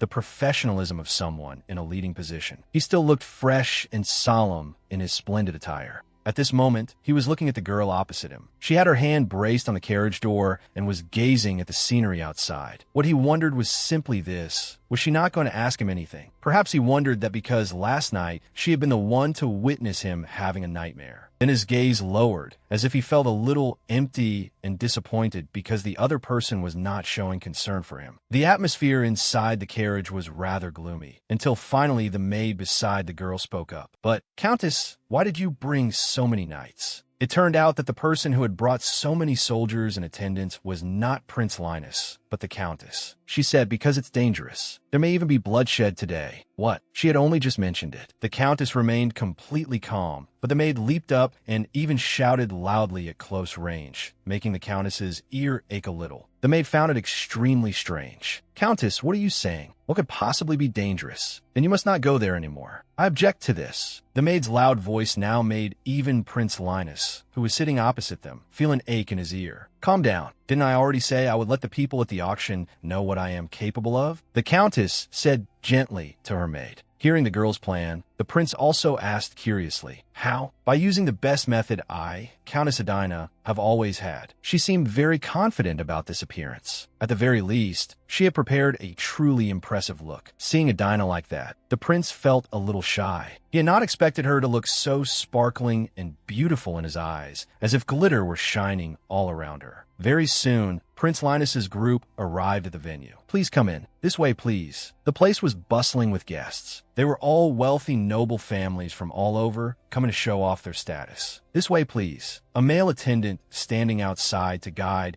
people to the entrance froze for several seconds. Most likely, it was because of the sheer perfection of this talented and beautiful pair, Prince Linus and the Countess, walking side by side. They were even wearing matching purple outfits. "Here is the invitation." Adina did not hesitate to take out an envelope bearing a red seal. Please come in." After checking the information and the seal of the House of Bien on Adina's invitation, the attendant guided them inside. Moreover, that man beside her was. He still could not recognize that the handsome Prince Linus was the person accompanying the Countess at this moment. Of course, the two of them could not skip the procedure required at any auction, masks and entry numbers before going in. "Please put this on first." At today's auction, Prince Linus and Adina were given the numbers 14 and 15. Inside the auction hall, the organizers had arranged the items for auction in a circle around the participating guests. Naturally, security was strict, and yet, a mask had been thrown onto the ground just before they entered the auction hall. Prince Linus turned to ask in some surprise, "You're not going to use it?" "I don't need it." Adina smiled with radiant confidence. She told herself, "I will show the world that I am Adina." With that, Adina personally held up the mask and put on Prince Linus. "Your Highness needs it more." While doing so, she also thought, but not as Linus. "If I attract everyone's attention at this auction, people will wonder who the man appearing with me is." Adina had even considered that situation. It seemed her plan would have a great impact. Then she cheerfully covered her mouth and laughed as she thought, "If everyone finds out it is the prince, no, it will definitely turn into chaos." Prince Linus, beside her, could only stand there blankly and stare. "We must let many people know that our relationship is improving." And the final step was to pull the hood of the cloak over the prince's head. "All right, let's go now." Countess Adina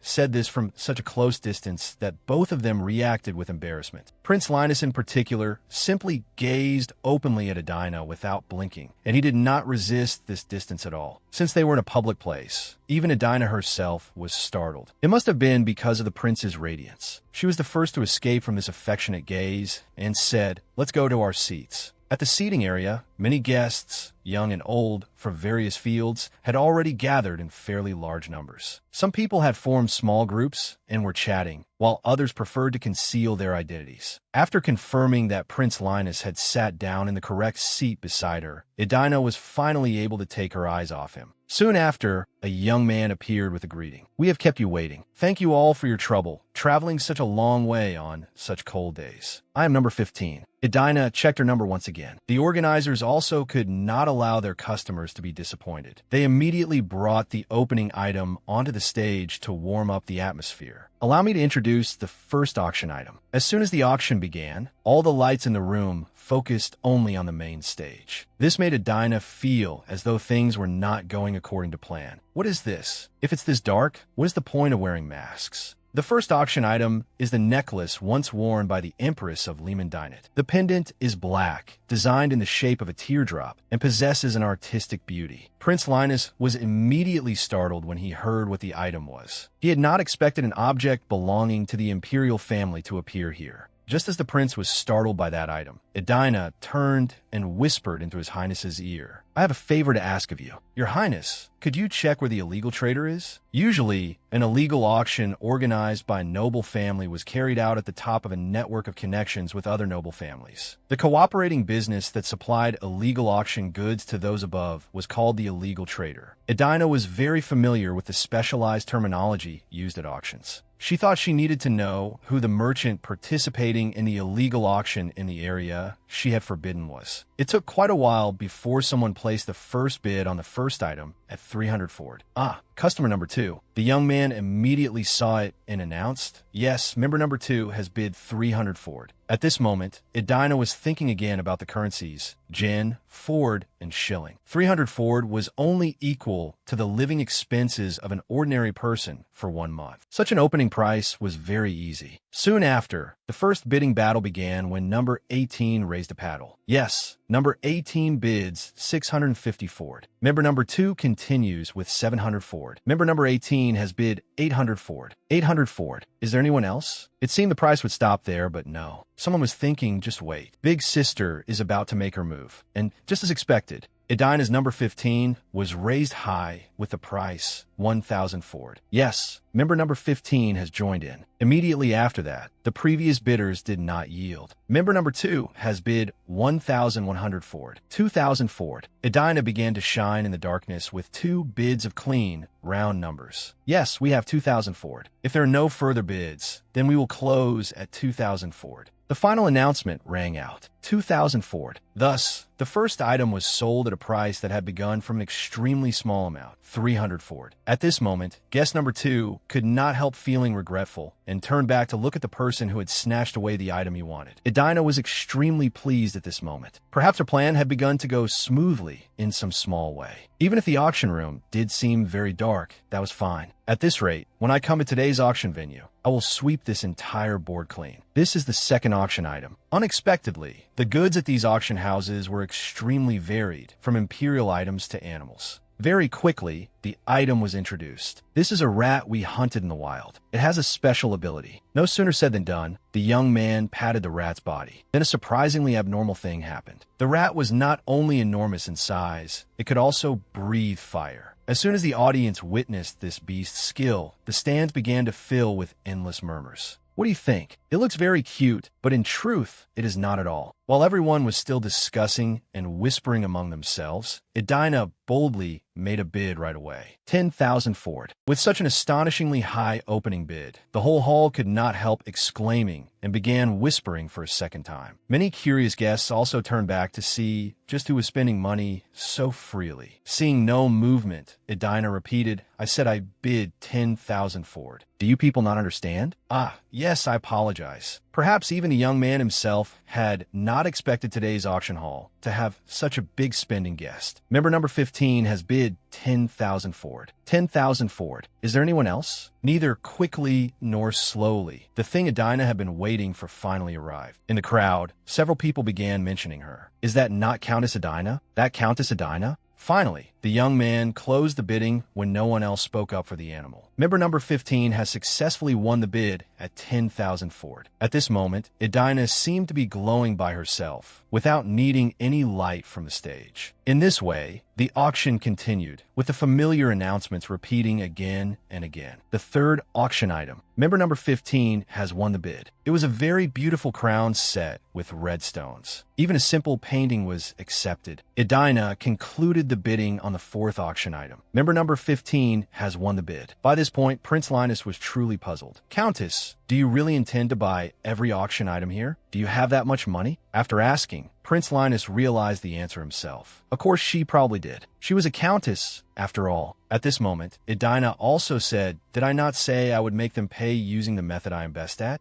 Everyone here will go home empty-handed. I intend to bid on every auction item today." Seeing that Edina's intention was somewhat reckless, Prince Linus asked bluntly. Countess, do you have no intention of surviving in noble society? Only money and power exist in this world, and I have all of those things. As expected, when one had them, one should enjoy them first. After all, no one could know for certain whether they would still be there tomorrow. Seeing Edina like that, Prince Linus remained silent and showed no reaction. Then the prince said wearily, I still hate you, Countess. However, there is one part of you I misunderstood. I admit that. The Countess was already used to this and merely smiled awkwardly. Was it not a misunderstanding? Then, from a certain direction, Prince Linus saw what they were looking for. The prince immediately stood up and chased after it. I think I just saw that person. I will be right back. The prince quickly ran out of the auction hall without running into anyone. After that, he stepped coldly behind a large curtain. This is the final item. At this auction, no one could compete with Edina, giving the young man hosting the auction a truly special experience. The final item was a beast.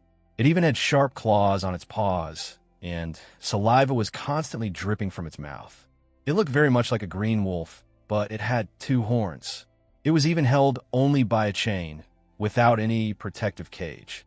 Is it about to end already? Edina still wanted to keep playing and show everyone the extent of her wealth and power. And yet, before Edina could even place a bid, someone said 100,000 forward, making the Countess turn to look. What was this? This man with number 11 also had a strange aura, but he was wearing a mask, so no one could recognize him in the darkness. The silence in the hall lasted for quite a long time, until Edina had to concede and name a higher price. 150,000 forward. She herself also observed the man, number 11. Black hair. In this world, very few people possessed black hair like that. 300,000 forward. Perhaps the man had been waiting only for this item, and he did not hesitate to bid twice the amount. As for Edina, she continued observing him. A white mask, just like the Phantom in the musical The Phantom of the Opera. Edina herself did not even know what she was thinking anymore. And what exactly did that man want? Did he intend to bid until the very end? If so, her plan to show everyone her wealth would collapse. However, Edina was still determined to fight until she could no longer continue. She bid 500,000 forward. When a man heard that price, he merely smiled faintly. Perhaps he had already guessed this part to some extent. 3 million forward. He did not hesitate at all. That amount truly shocked Edina. So what should she do next? With no other choice, she could only grip her skirt tightly. Then she named an enormous price, 5 million forward. Worry was clearly visible on Edina's face at this extremely large sum. This was the minimum. It was a huge amount of money. Even if she took out the secret fund she had accumulated, it probably would not be enough. The man with number 11 himself smiled with satisfaction at that result. Could it be that his plan had been to make Edina burn through her money? Is there anyone else? The auction host today had gone pale after witnessing the auction, with prices rising at a dizzying speed. 5 million forward. We will close at 5 million forward. The sound of the gavel ending the auction rang out. This auction had become an auction solely for Edina. These are the items I have won. Edina summarized the results. 2 treasure chests and 2 beasts with special abilities. Just as she finished summarizing, Prince Linus returned from behind the curtain. Countess, I caught him. The prince had dragged along a commoner man who looked extremely frightened. The organizers present, they were also extremely surprised to see this person. Edina said lightly, recently, the amount of money I have put into investments has increased a little. Incidentally, I am currently hoping to recover my investment funds, so I intend to clean this place out. What do you think? The people who had organized the auction immediately felt extremely awful. Unable to come up with a satisfactory answer on the spot, they froze. Then one young man swiftly bowed at a 90-degree angle. Please forgive me, Countess. We had no intention of holding an illegal auction. This man was the one who brought the auction items here and requested that we organize the auction. Whether the young man truly knew or not, he immediately placed all the blame on the person kneeling beside the prince. It is all his fault. The young man's words made the older man want to speak as well. And what he could utter right now was, "You bastard." The Countess felt it would be best to make a decision immediately to avoid an argument causing chaos and making things difficult to handle. I will pay the bid amount, but you must increase the profit and hand all of it over to me. What about us? They were somewhat overwhelmed by Edina's way of resolving the matter. I will overlook it. Consider it a debt between us. Edina's decision made them extremely relieved. Thank you, Countess. Good. With that, one part of the organization had been dealt with. By the way, Nova, may I see the list of people who participated in the auction? Edina made the request, and they immediately obeyed. Here it is. She took it and looked through it once. She was clearly trying to find the man with number 11 who had obstructed her earlier. Today, I saw a man with black hair like mine. Do you know who he is? She decided to ask directly and see. Today, other than you, Countess, no one with black hair came here. The answer from the beige-haired young man was extremely strange. If that was the case, then the Countess became more conflicted than ever. Just who was that man? This auction was clearly small in scale, so it was entirely possible for an outsider to slip in. The next morning, Edina woke up in bed. Her natural beauty was still there as always. After waking, Edina got up and drew back the curtains, welcoming the first sunlight of the day. It made her narrow her eyes. Today might be a beautifully sunny day. Thinking back to yesterday, after the illegal auction, all the auctioned items have been returned to their original places. As for those spirit beasts, I also released them. The moment they regained their freedom, their eyes seemed to come alive, as if they had been reborn. It really was exhausting. Restoring everything to its original state was no easy task. There were also all the troublesome matters behind those illegal incidents to deal with. At that moment, Edina also saw something through her bedroom window. It was Prince Linus appearing outside. Early in the morning, the prince seemed to have only just woken up. He had thrown on a robe and gone down to the garden full of these red flowers. As he gazed at their beauty, the prince's eyes seemed filled with emotion. After tidying her hair and clothes, Edina also went downstairs. From far away, she could not see his eyes. She could only wonder, why is he here all of a sudden? Could it be that he likes these flowers? It felt strange to keep staring at him, so Edina went closer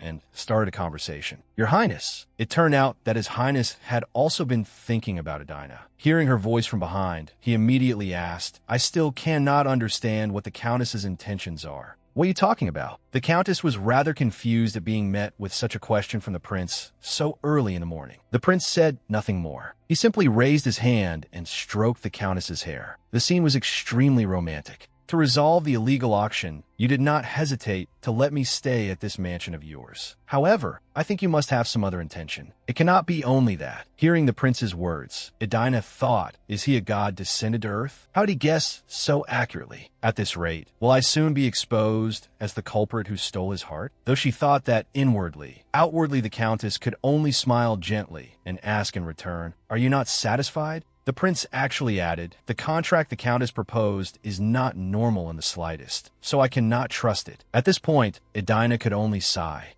Why am I still suspected even when I do something good? Seeing the other party like that, Prince Linus merely remained silent. Then Edina brought up another matter. Viscount Queenston is unmarried and has no children. So is he not plotting to have your Highness enter House Queenston? There was a rule for the imperial family of the Lehman Dynate Empire. A person holding a high noble title could not become king. At the mention of this issue, Prince Linus fell silent once again. Seeing that, Edina continued. There are 3 routes to the kingdom of Alat. Edina seemed knowledgeable about many things. She said the first method was to travel by boat across the city. The second was to pass through the Grand Duchy of Arundel by carriage. She even knew clearly where to pass through and which means of transportation to use. Lastly, there was the route through the Dostin Mountains. It is a little dangerous, but after modifying it and imposing a passage tax, it will be far more beneficial. She had even calculated future strategies for other territories. But do you know where the route through the Dostin Mountains is? As expected, the final option mentioned was the one she was least certain about. Fortunately, Prince Linus knew. It is House Queenston's territory. That is right. I will soon have business with the kingdom of Alat as well. If there is a fastest route to reach Alat, it will save labor costs and be very advantageous for trade. Of course, the main purpose of doing banking business with Alat was to recover Linus's heart. I still do not quite understand what you mean. Naturally, Prince Linus could not understand what Linus's heart meant. In the end, after the Countess went round in circles like that, she had only one destination. I want to create a reason to help your Highness. Seeing the beautiful woman in the flower garden doing all this for him, the prince felt somewhat dazed. A day passed quickly. Their conversation had taken place half a day earlier, and now the sunset was falling over the castle. In the spacious corridor, Edward brought a letter to Edina. Countess, this is a letter from the kingdom of Bejordi. Holding the letter firmly in her hand, Edina began to read. I have never revealed any information about the heart to the outside. The answer was just as expected. Linus is searching for something belong outside the imperial family. Reading up to this point, Edina thought, so it is not the heart but something else? Edina actually read the letter while walking down the stairs, and what had to happen happened. The Countess tripped. Fortunately, Edward managed to grab her arm in time. At that moment, there was no distance left between the two of them. They stood pressed close together. The two of them quickly realized that closeness and separated. The red-haired young man then let out a long sigh. You must be careful. I told you not to read letters while walking. Edina regained her balance as she stepped down the stairs and finally replied, sorry, I will be more careful. From outside the castle window, laughter and playful voices echoed in. Edina, who was in the study, immediately heard that laughter. It was Prince Linus. He was playing and molding snow with the children from the street. Inside the large, cold castle, which lacked any sound, Edina smiled. So, is the children. Unable to hold back any longer, Edina opened the castle window so she could hear the children's cheerful laughter more clearly. A little girl among the children noticed Edina's appearance and immediately turned to look at her. The little girl even innocently ran toward the window where Edina stood. Countess, please play with us too.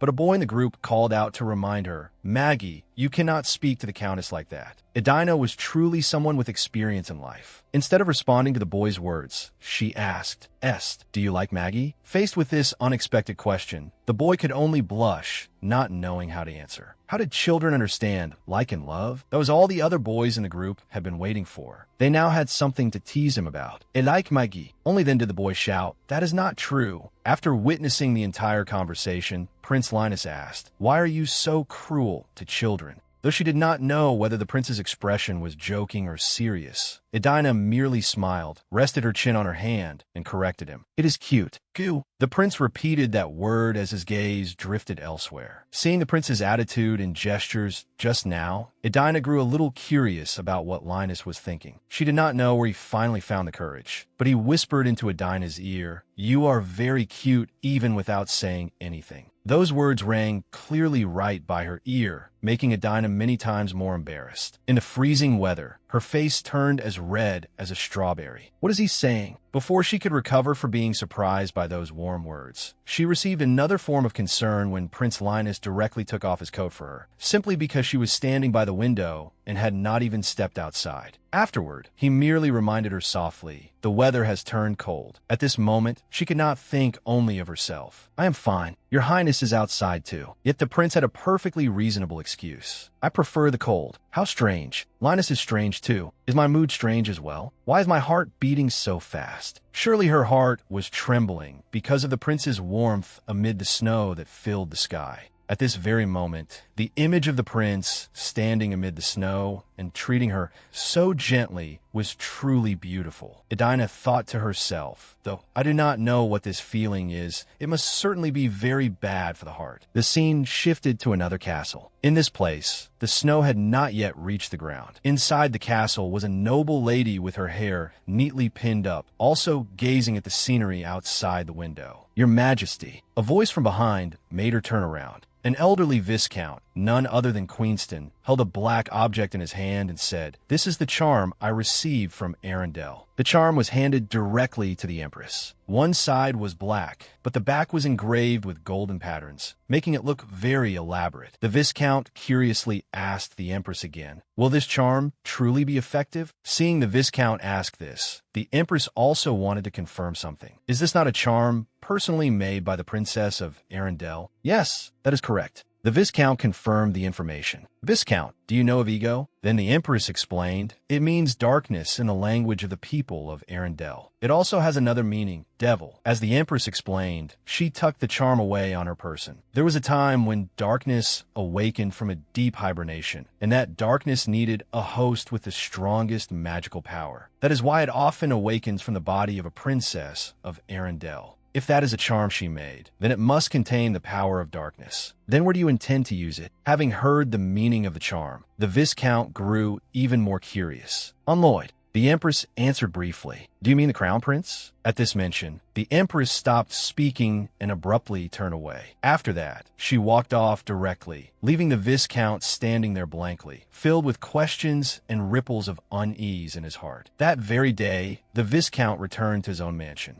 standing inside this castle. The Viscount seemed somewhat more at ease as he removed his outer coat. Then he asked the young man standing nearby, "How is Linus?" The man immediately reported, "Recently, we found His Highness at House Bien's mansion in the illegal auction. However, from what we observed, Lord Linus and Countess Edina often go around together." After reporting only that much, the soldier received a full slap from the Viscount. The man had actually lost control of his emotions. One slap was not enough. He shouted, "If you still want to live, hurry up and bring that bastard back here." As a soldier, the young man could not resist. Thinking that getting off with only that much was already lenient, he quickly bowed his head and answered loudly, "Yes." The Viscount then turned his face away. At this moment, he seemed calmer. Also, it seems something has happened to Prince Heinz. Is the rumor that Heinz's heart has a problem true? Do you mean that his heart is cracked? Perhaps the soldier had also learned a little information. Since ancient times, there had been such a rumor about the royal family of Lehman Dynit. The hearts of the imperial family were made of magic stones, just like dragons. The story ended abruptly like that, and a new day arrived. The sky was blue with white clouds, and at a large castle, on one side bordering the forest, a messenger pigeon was landing. The person who received the bird was Prince Linus. He seemed to be acting secretly as he accepted the letter in a dark place. Its contents read, "The left finger met the lion. Mother still has not found Hoa." The paper contained the same content as last time. Did my uncle go to meet the Empress again? On the very day, he had a nightmare and Edina discovered him. He had received a letter like this too. Just what would happen next? Prince Linus truly could not predict it. His uncle was someone who could hardly restrain himself. Moreover, what intention did the sender of this note have? He himself was lost in a haze of countless matters. But in the end, he still had to throw the letter into the fireplace before someone discovered it. Looking at the flickering flames, Prince Linus's heart was also filled with fear. He was afraid of the things that were about to happen, things he could not prepare for in advance, that made his heart beat ceaselessly. He thought back. Fortunately, Edina had found him. Besides, his uncle could not easily attack Countess Edina's mansion. Countess Edina of the Adeline Grande family had been famous even before she became a countess, perhaps because of her education and appearance. Her mother died when she was young. Because of that, the Count, meaning Edina's father, gradually fell into despair and neglected all of his duties. He was weak and could not stand against harsh reality. So from the time she was still a child, she had to take on all the work in the mansion, and she became the countess. Edina did not want to follow in her father's footsteps. She used adversity to become stronger than ever. From then on, the territory and reputation of House Edina rose spectacularly. Now she had both power and wealth. Furthermore, after meeting her, I see that she is not evil like the rumors say. As expected, Prince Linus had begun to think differently about Edina.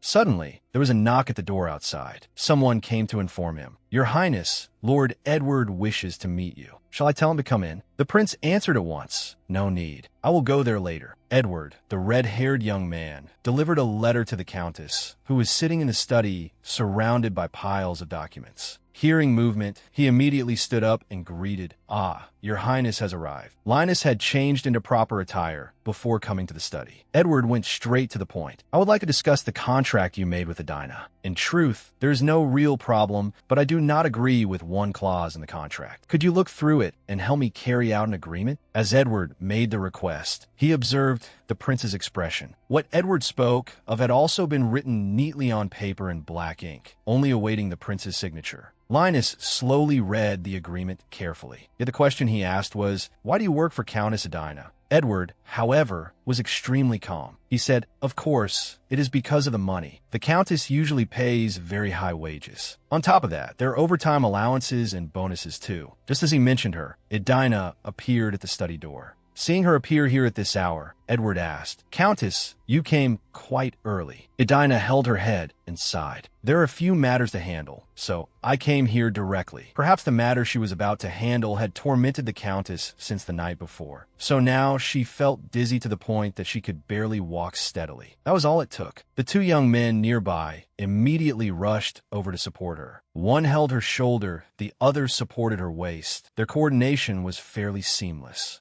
Edina was rather surprised and moved by their enthusiasm. She could also clearly feel Prince Linus's arm. He was very considerate, only holding her close enough to almost touch her, waiting until she truly fell before it would be necessary to hold her tightly. After that, she pushed them away one by one to prevent the atmosphere from becoming awkward and unnecessarily breathless. Edina smiled brightly and said, "What is this?" "Thank you." Having stayed by the Countess's side for a long time, Edward had the advantage of familiarity. He immediately reminded her, "Honestly, you were like this on the stairs, too." Seeing his scolding come from concern, she only replied, "I will be more careful." However, their familiarity was fully seen by Prince Linus. Although earlier he had taken a slight liberty by supporting the Countess's waist, it was nothing compared to this intimacy. He even observed Edward's eyes and facial expression very carefully. Were those the eyes of someone working for money? Could it be because he was simply the easygoing type? It seemed Prince Linus had gotten caught up in another tangle of thoughts. But why do I feel somewhat uncomfortable like this? The meeting between Countess Edina and Prince Linus. Sweeping the auction floor clean. Just how wealthy is House Edina? The illegal auction was completely shut down after being discovered. That was everything that had happened over the past few days. All the information was written in the newspaper Edina was crumpling in her hand. Edina was dissatisfied with this content. She handed it back to the servant and sighed. It is that troublesome reporter Winda again. In Edina's memory, Winda was a reporter from the Bowden newspaper. She practically always followed me. I knew for certain that when I went to meet the Duchess of Bienne, she would follow me. Really? As expected of the Countess. The maid always reacted to the cool things the Countess knew. "Anna, what is with that insincere compliment of yours?" The Countess actually saw right through it, and the maid, having been exposed, could only smile lightly and change the subject. "Ah, do you have business outside today?" When this matter was mentioned, Edina's mood changed completely. She became cheerful and full of energy. "There will be a royal banquet soon, so I want to go buy a few things." Just then, Countess Edina's carriage stopped in front of a Lamazee boutique. This was one of the most famous dress shops in the capital Bodit. The shop was booked solid all year round and only accepted a few groups of customers at a time. Today was the day she had reserved an appointment to shop here. Before doing anything, even something as simple as buying dresses, Edina had a habit of thinking things through and observing her surroundings. The moment she glanced to either side, she immediately saw a familiar scene. Nobles who had been unable to make reservations would line up like this. Then, after the customers with appointments had finished choosing their dresses, they would buy out what was left. That carriage belonged to the family of the female lead, Lays. Edina recognized it right away from the details and patterns on the carriage.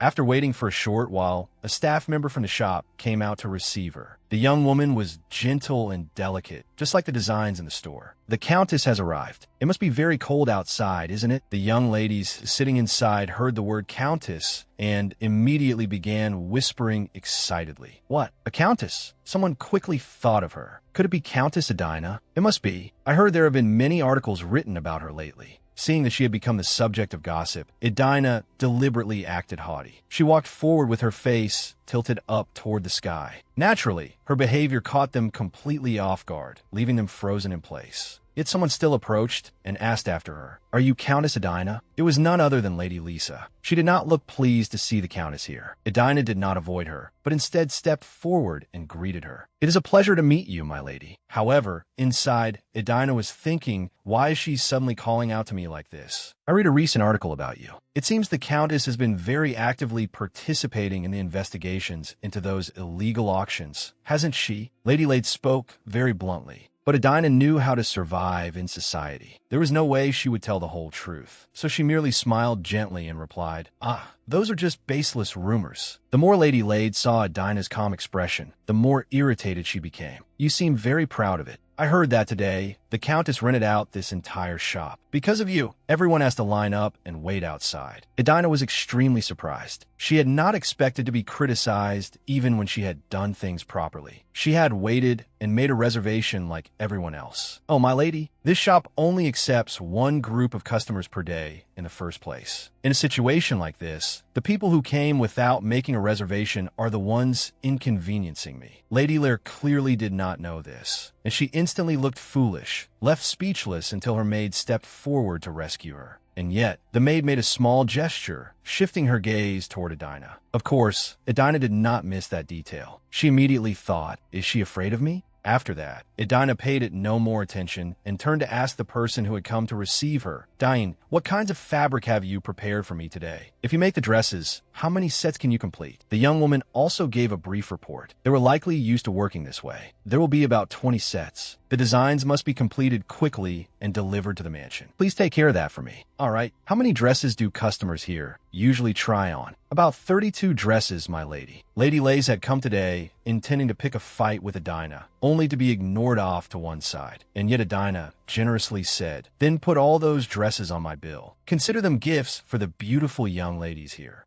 Adina's words truly shocked Lady Lays. On top of that, Adina moved closer to Lady Lays. My lady, are you satisfied with this? What? What do you mean? Before Lady Lair could say anything, Adina's maid arrived. Countess, what is the matter? Why have you not gone inside the shop? Why are you so late? The maid immediately explained, the carriages were blocking the road, so I got stuck. It was clear that the Countess had reserved everything today. At that moment, Lady Laid's maid became extremely flustered. Then her next action was to hide behind Lady Laid, as if she wanted to avoid someone. The person who needed to see had already seen. Adina's maid also looked far from pleased. Why is she here? You two know each other. We came from the same neighborhood. Back then, my family had an orchard. She was always sneaking over to steal fruit. That was why I beat her up every single day. So that is what happened. But Anna, she has been staring at me this whole time. The other maid, seeing the conversation between them, felt increasingly anxious and uneasy. Anna, I think that maid has no manners at all. Don't you think so? Adina whispered to her maid. Hearing that her mistress had been stared at so rudely, Anna became extremely angry. Then the other maid's fears came true. Anna immediately stepped forward and asked, excuse me, Lady Zephyr, as Sophia's old friend from her hometown. May I speak with her for a moment? Naturally, Lady Laid did not mind at all. She even cheerfully said, friends meeting after such a long time must have a great deal to say to each other. Sophie, go on and talk with her. Of course, the young lady's permission made the maid turn pale. As Anna dragged her away, the maid only turned back, pleading to her young lady for help. Save me, my lady. Seeing that scene, Adina could only burst out laughing, with no idea how else to react. A whole series of dress samples from everyday wear-to gowns for evening parties were brought out, and all of them were for Adina. They were helping her change into the outfits. Adina felt extremely pleased as she thought that. After all, the righteous Lays was a somewhat sharp-tongued girl, but she was not bad-hearted, and Linus was kind. As she thought this, she imagined the scene of the two of them together, holding their wedding. Then Adina smiled in satisfaction. Afterward, she had to admit it. They really did make a beautiful couple. Leaving Adina's mansion, Adina and Edward headed toward that estate together. The two walked side by side, looking every bit noble and elegant. They entered together, just like that. Although she was holding a large umbrella, it still could not stop Adina from noticing something strange. From far away, a young woman was secretly staring intently at them. At a roadside cafe, Adina and Edward entered together. Steam rose thickly from their 2 cups of coffee. Adina waited a moment for her coffee to cool, then slowly lifted it to enjoy it. Although she tried not to pay attention, the girl's intense gaze still made Adina notice.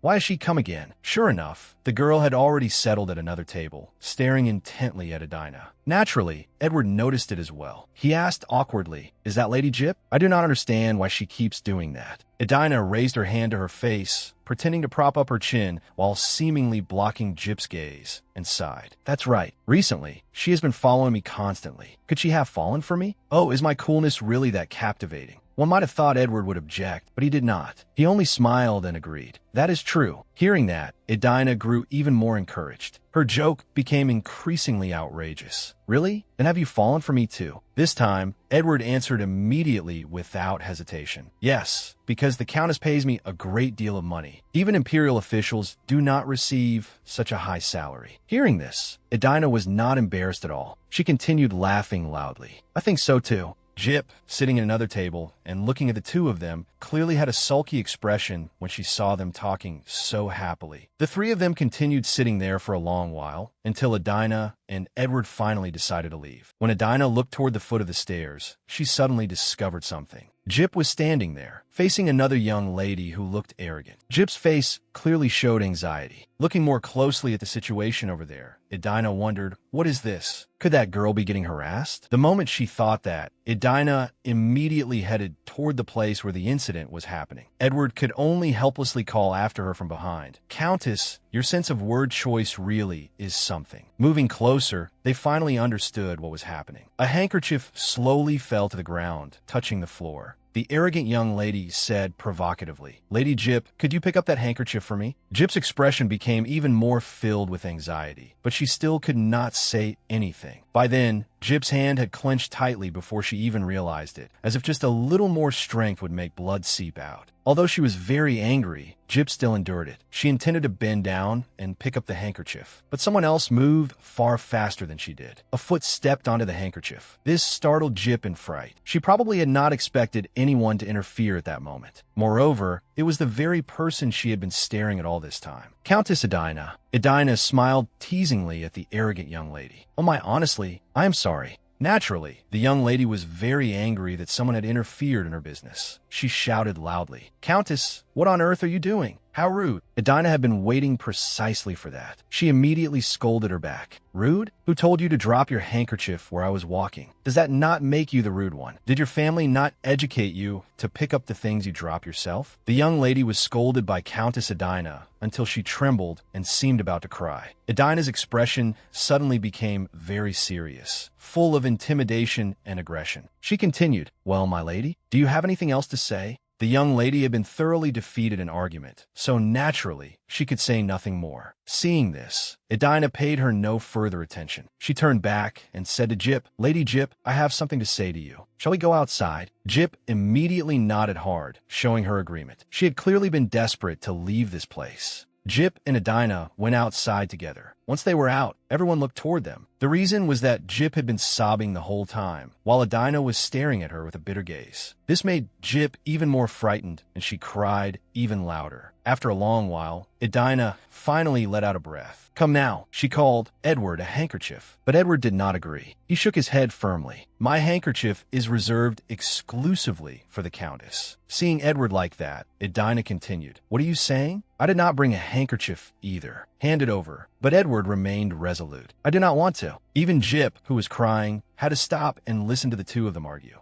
After that, she had no choice but to stop crying and take out her own handkerchief. No need. I have a handkerchief too. Jip used the handkerchief to wipe away the tears still clinging to her lashes and said, Thank you for helping me, Countess. Edina spoke to her seriously. You must learn to do that too, if you do not want to be bullied. Jip answered weakly, I cannot do it like you can, Countess. Of course, Edina did not agree with Jip continuing to be so weak. She lectured her. You are the face of your family. Try imagining that you are carrying your entire house, the Jip family, and its people on your shoulders. That is why from now on, you cannot casually bow your head to others like that. Hearing this made Jip widen her eyes in surprise. She had never thought of this before. Edina continued, Where I used to live, there was a saying like this. The strongest may not necessarily survive, but those who survive are certainly the strongest. Hearing Edina's words, Jip's face clearly became gloomy, and she did not answer. Edina did not wait for Jip's response. She immediately turned and left. As soon as she turned away, Edina could not help smiling proudly. I really am unbelievably cool. A wicked villainess giving advice to the female lead. But her smugness was immediately shattered by Edward. Stroking his chin, he said, If it is where the Countess used to live, would that not be the Edina territory? Is there a saying like that there? Edina began to panic. She spoke in a voice as small as a mosquito's buzz. There probably is. Edward still did not understand where that saying had come from. After that, Edina immediately returned to Edina's mansion. The two of them then met Prince Linus right away. He made a proposal. I will go to the kingdom of Bejordi. Prince Linus's proposal left Edina extremely shocked, to the point that she forgot all about the piece of meat she had just cut. If it was the kingdom of Bejordi, was that not the country where Countess Edina had sold the heart? Thinking that, Edina immediately felt guilty. She forced a smile at once and asked in the calmest voice she could manage, What is in the kingdom of Bejordi? Prince Linus elegantly wiped his mouth and answered, I am going there to meet someone. If that is the case, do you need me to go with you? Before Edina could finish speaking, Linus cut her off. No need. Linus spoke firmly. I do not need your help. Linus's attitude made Edina even more worried. Could there be something related to the heart? The atmosphere at the dining table suddenly froze into silence. It felt as if, at that moment, even a needle falling to the floor could be heard clearly. In the end, Prince Linus was the first to break the silence. He said, "I am ill, so I must go there." Edina replied to him, "Everyone in this empire knows. Your Highness has a special constitution." Hearing her say that, Linus was surprised and did not speak for a moment. Although people still did not know about the royal heart, everyone knew that Linus's blood contained poison, and people often regarded it as a blood curse. Linus's eyes seemed sorrowful. He repeated, "Special, so that is how it is." Then he immediately recovered his usual expression and said, "There is someone in the kingdom of Bejordi who can help me with the issue related to my special constitution." He wiped his mouth and continued, "I will go next year, then return. It will be enough if you allow me to stay in the mansion until then." Hearing Linus's request, Edina could only remain silent, not knowing what to say. She had no reason to refuse him. That night, in a deserted place, Edina quietly went there to meet someone by appointment. The masked person secretly handed her a bag. Edina held the bag in her hand and told herself, "Before Linus leaves, I have to complete Plan B. I will make an artificial heart with 100 gemstones." Still that same night, Edina and Edward walked down the road together. The two entered deep into the forest. Their surroundings were dark and murky. Edina had to hold a lamp to light the way. The lamp that had been hanging from a tree was suddenly set down on the ground by Edina. It seemed the two of them had arrived. In front of them was a figure with long green hair and a face full of freckles. She asked, "What about the materials?" Edina handed the bag from earlier to that person and said, "Here." "Then shall we begin?" the mage said. As soon as she finished speaking, she immediately drew a magic circle on the ground. Only now did Edward have the chance to ask Edina, "Why exactly do you need an artificial heart?" Hearing him, Edina maintained her silence. She truly could not reveal this secret yet, not even to Edward.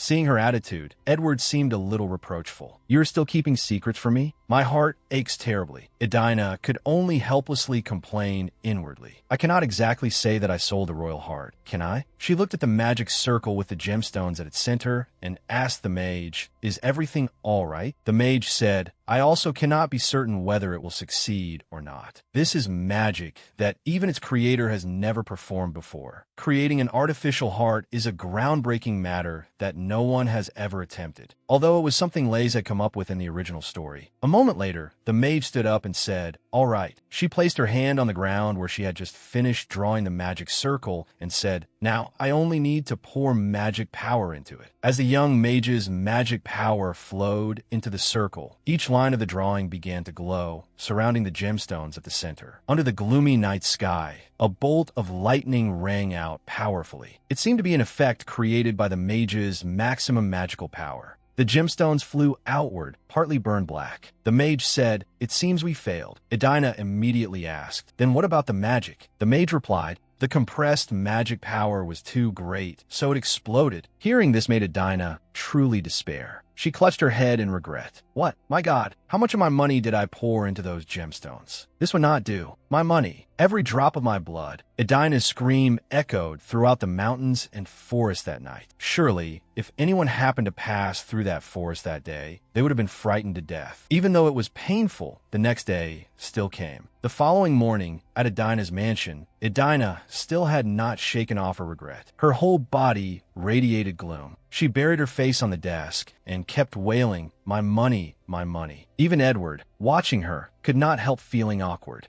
With a sigh, Edina planted her face straight down onto the desk. The one who broke this situation was the butler. He entered and said, "Countess." Of course, Edina would never show that side of herself to the butler. She immediately returned to her usual dignified manner. "Ah, butler, what is it?" Edward, who had witnessed the whole thing from beginning to end, could not help admiring her. How could she change faces that quickly? The butler reported, "I heard you were preparing for His Highness Prince Linus to attend the year-end banquet. Is that correct?" Edina immediately answered, "That's right." She instructed the butler, "Check the reservation schedule and prepare the reception room on the 3rd floor for me." The butler immediately bowed properly and replied, "Yes, I understand." The royal year-end banquet would be held earlier than in other years. This was also the place where the heroine, Lear, and Linus first met. At last, that moment from the novel was about to arrive. In other words, the day I die is not far off either. As soon as she thought of that, Edina collapsed face first onto the desk again. Her mood sank even further. The artificial heart had failed. Her money had gone up in smoke along with it. When would she ever gather another 100 magic stones?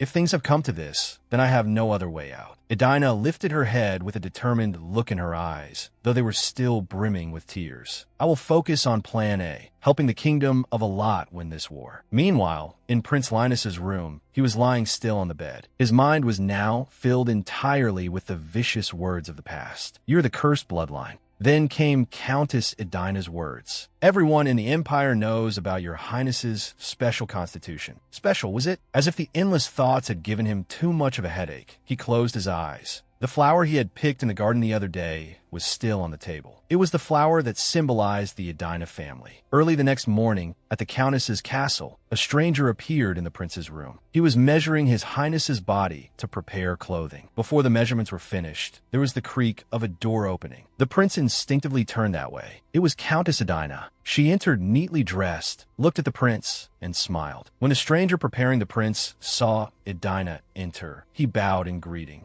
Countess, he introduced himself. I am Elder Hopper from the Obet Shop. The Obet Shop was the most famous men's clothing store in the capital, Bodit. In my memory, Linus attended the banquet held by the royal family every year in a knight's uniform, not formal dress. Countess Edina said, Mr. Hopper, please tailor the finest formal attire for His Highness. Even if he leaves this mansion next year, I still hope nothing goes wrong for him during this time. That's right. If he intends to kill me, maybe he will reconsider and punish me more lightly. In her heart, she was now extremely excited and encouraged. A future would be rewritten where she would not die. And so, nothing in this world was free. Another knock sounded at the door. A maid entered, approached Edina, and said, Countess, did you entrust Amber Jose with making a brooch? Amber Jose was the most famous jeweler in the capital. Last time, I went and ordered a truly special brooch for the prince. The maid explained, Amber Jose said that she only accepts new designs for families of a higher title. So the brooch the countess ordered has been switched to a design for Marquis Giant. Edina could not have been more shocked. She exclaimed, what? He dares to do something like that? The prince behind her was startled. Edina's voice was tinged with anger. He stole my design and gave it to someone else. On top of that, he claims he only accepts design requests from marquises or those of higher rank. If so, why did he agree to accept my request when I first asked? The maid thought that perhaps it was because the countess had been engaged to Marquis Giant, so he assumed that, in any case, the countess would later become a marchioness, and thus accepted the commission. When the prince heard about this engagement, he was rather startled. His eyes widened as he looked toward the countess, while the maid continued. But when he heard that you had broken off the engagement, he decided to refuse the request. The countess raised a hand to her chin in frustration. This is driving me mad. Fine.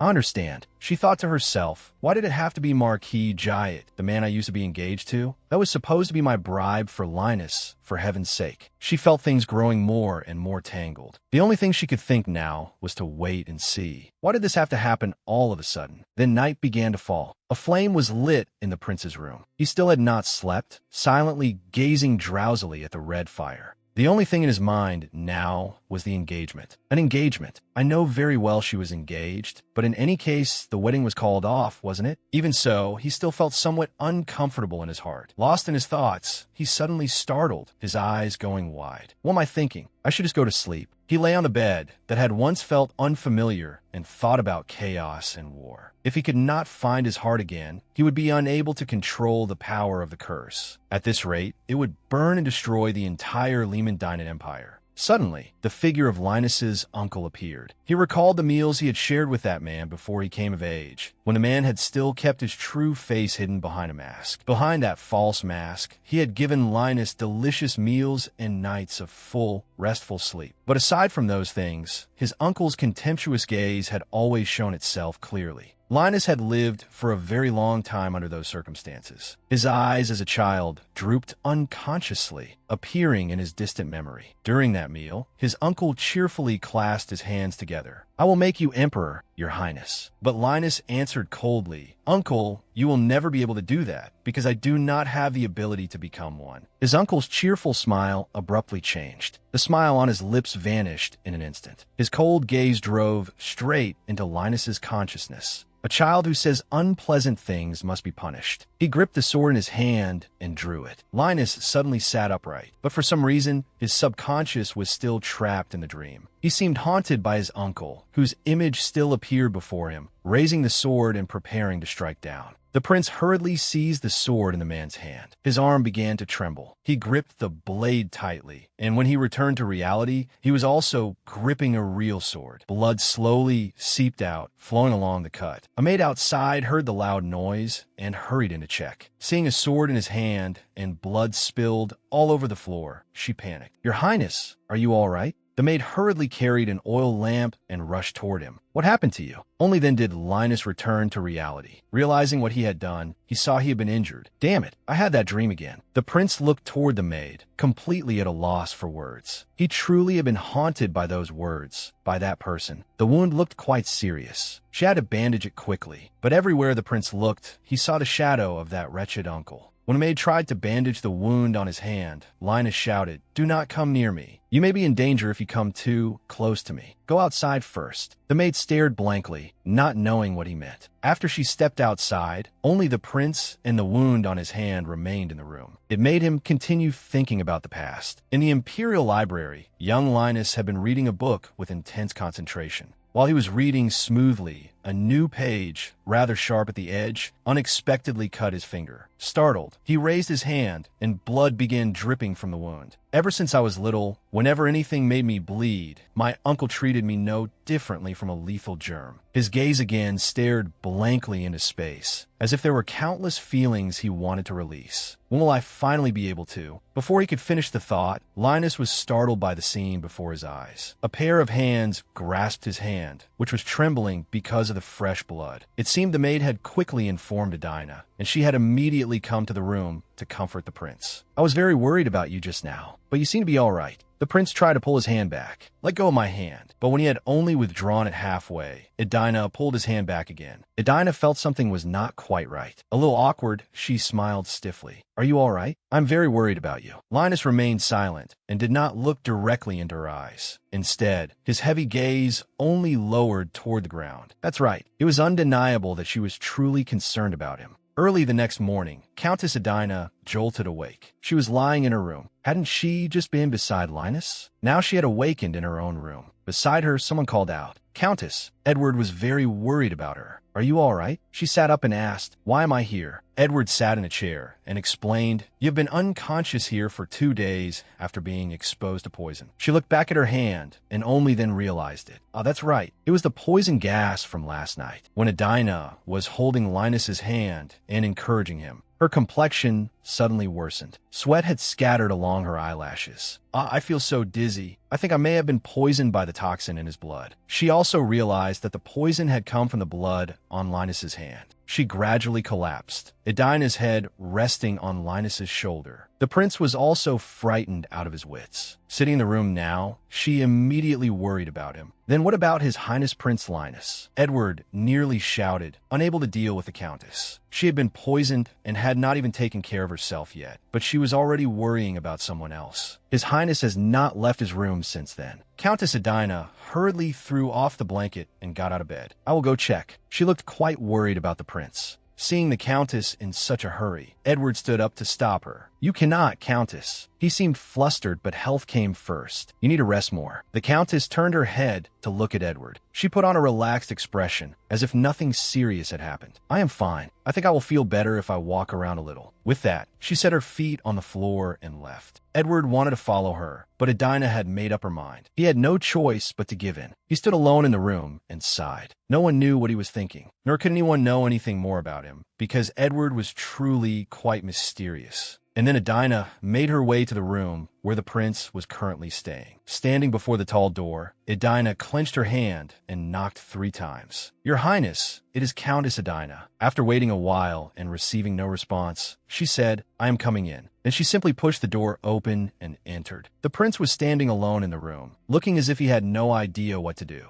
The moment he saw Adina enter, Prince Linus's eyes seemed to droop, as if all the anxiety had drained out of him. Adina was startled when she saw the prince's face. Suddenly, he dropped to his knees on the floor. She did not understand why he was doing that. Linus knelt there and murmured, "I am so glad you are all right." At that moment, the prince seemed to feel terribly guilty about what had happened and was tormenting himself. His tears gradually fell, one drop at a time. Adina looked at his face. The falling tears made him seem so pure and beautiful. How have I never seen anyone cry like this? No one has ever cried for me like this before, not even in my previous life. The prince sat curled in on himself, not daring to raise his head and look straight into Adina's eyes. He said, "I'm a cursed child." Adina objected. "What curse?" Linus continued, "Everyone who knows that my blood contains poison thinks so." Adina slowly approached the prince. She gently touched his shoulders, leaned her face closer, and said loudly, "Your Highness, there are no curses in this world." It is not a curse. There are only two kinds of people: those with power who create non-existent curses, and those who are said to be cursed, though the curse does not exist either. Which of them do you wish to become? Adina suddenly smiled at him. It is a question without one correct answer. Your Highness only needs to be yourself and become the person you choose to be. His Highness's eyes lifted as if he had been enlightened. He looked straight into Adina's eyes, as though his soul had found peace. It was still that same early morning. Adina had left the prince's room and was now in a carriage. She recalled the sight of his Highness tearfully standing before her. She looked out the window. Linus's image from that moment kept appearing in her mind. Just then, Adina's heart beat faster than usual. She did not know whether it was a coincidence or whether something had truly happened. She felt that she herself was acting rather strange. Touching her chest, she thought, "What is wrong with my heart?" No way. She lowered her head toward the floor. She could not help wondering whether she had fallen for Linus. While she was calming herself, the maid sitting beside her noticed something. She asked, "Countess, you always wear those earrings, don't you? They are a gift Edward gave you, correct?"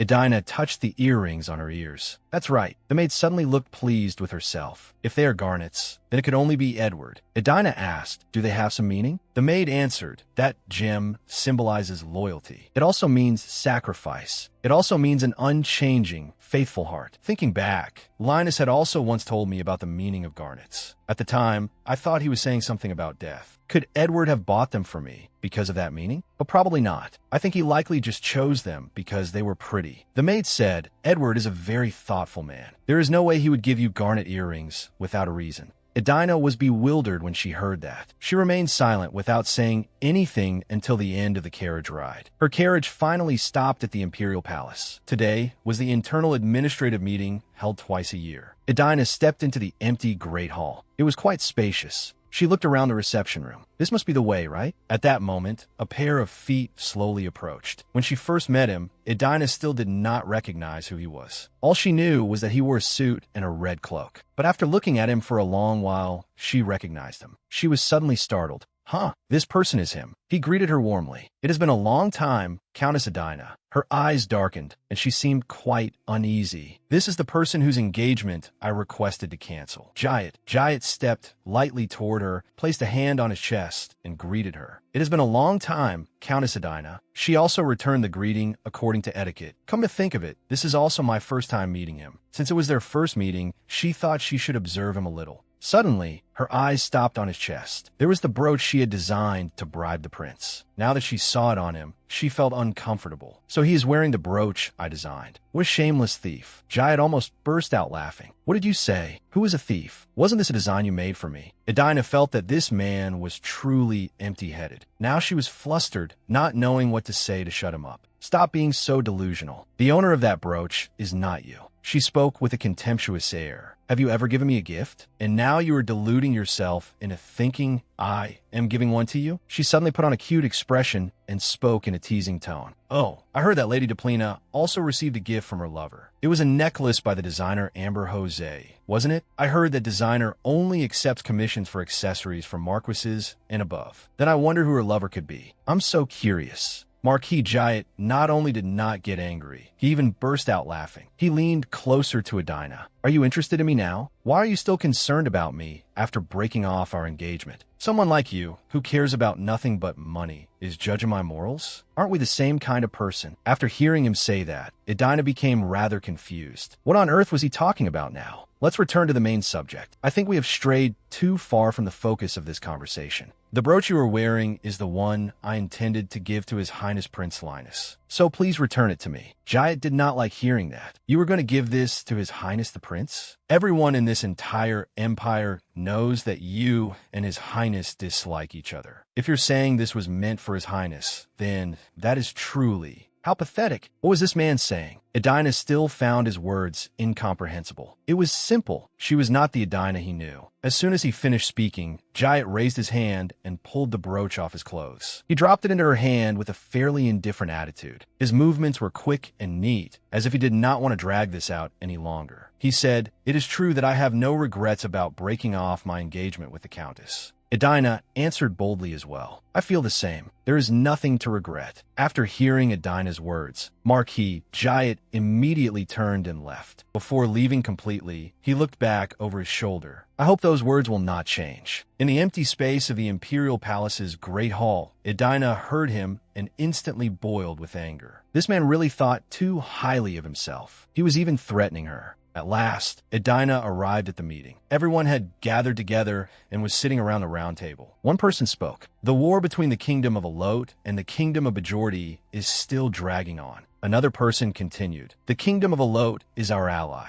Therefore, should we not send additional reinforcements? Right now, Alot does not even have the money to continue fighting. Even if we send reinforcements, it will not be of much use. Sitting there, Adina offered her opinion. What if Alot issued government war bonds? Everyone was surprised by that idea. The room fell silent for a while. Finally, His Highness's uncle spoke. That is impossible. Given Alot's current situation, they cannot collect taxes from the people. Doing so could lead the country to bankruptcy. Adina replied calmly. They do not need to collect taxes from all the people. They only need to collect taxes from the noble class. If we send reinforcements, the war will not drag on any longer. Instead, it will shorten the duration. If Alot wins, its national ability to repay debt will recover in a short time. He felt that her reasoning was acceptable, but he asked about how it would be carried out. Do you have any advice on how to make them accept this? She did not hesitate and answered at once. Of course, if it is done under the pretext of mobilizing reinforcements, everything will proceed very smoothly. There is no reason for Alot not to accept this justification. She murmured inwardly, Alot absolutely must win. Only then can I recover the heart. A large man with red hair immediately said, then I will lean toward the opinions of these two. What about everyone else's opinions? That was the Emperor Linus's father. Another noble had an idea. How about we vote for and against? The Emperor agreed. Do that.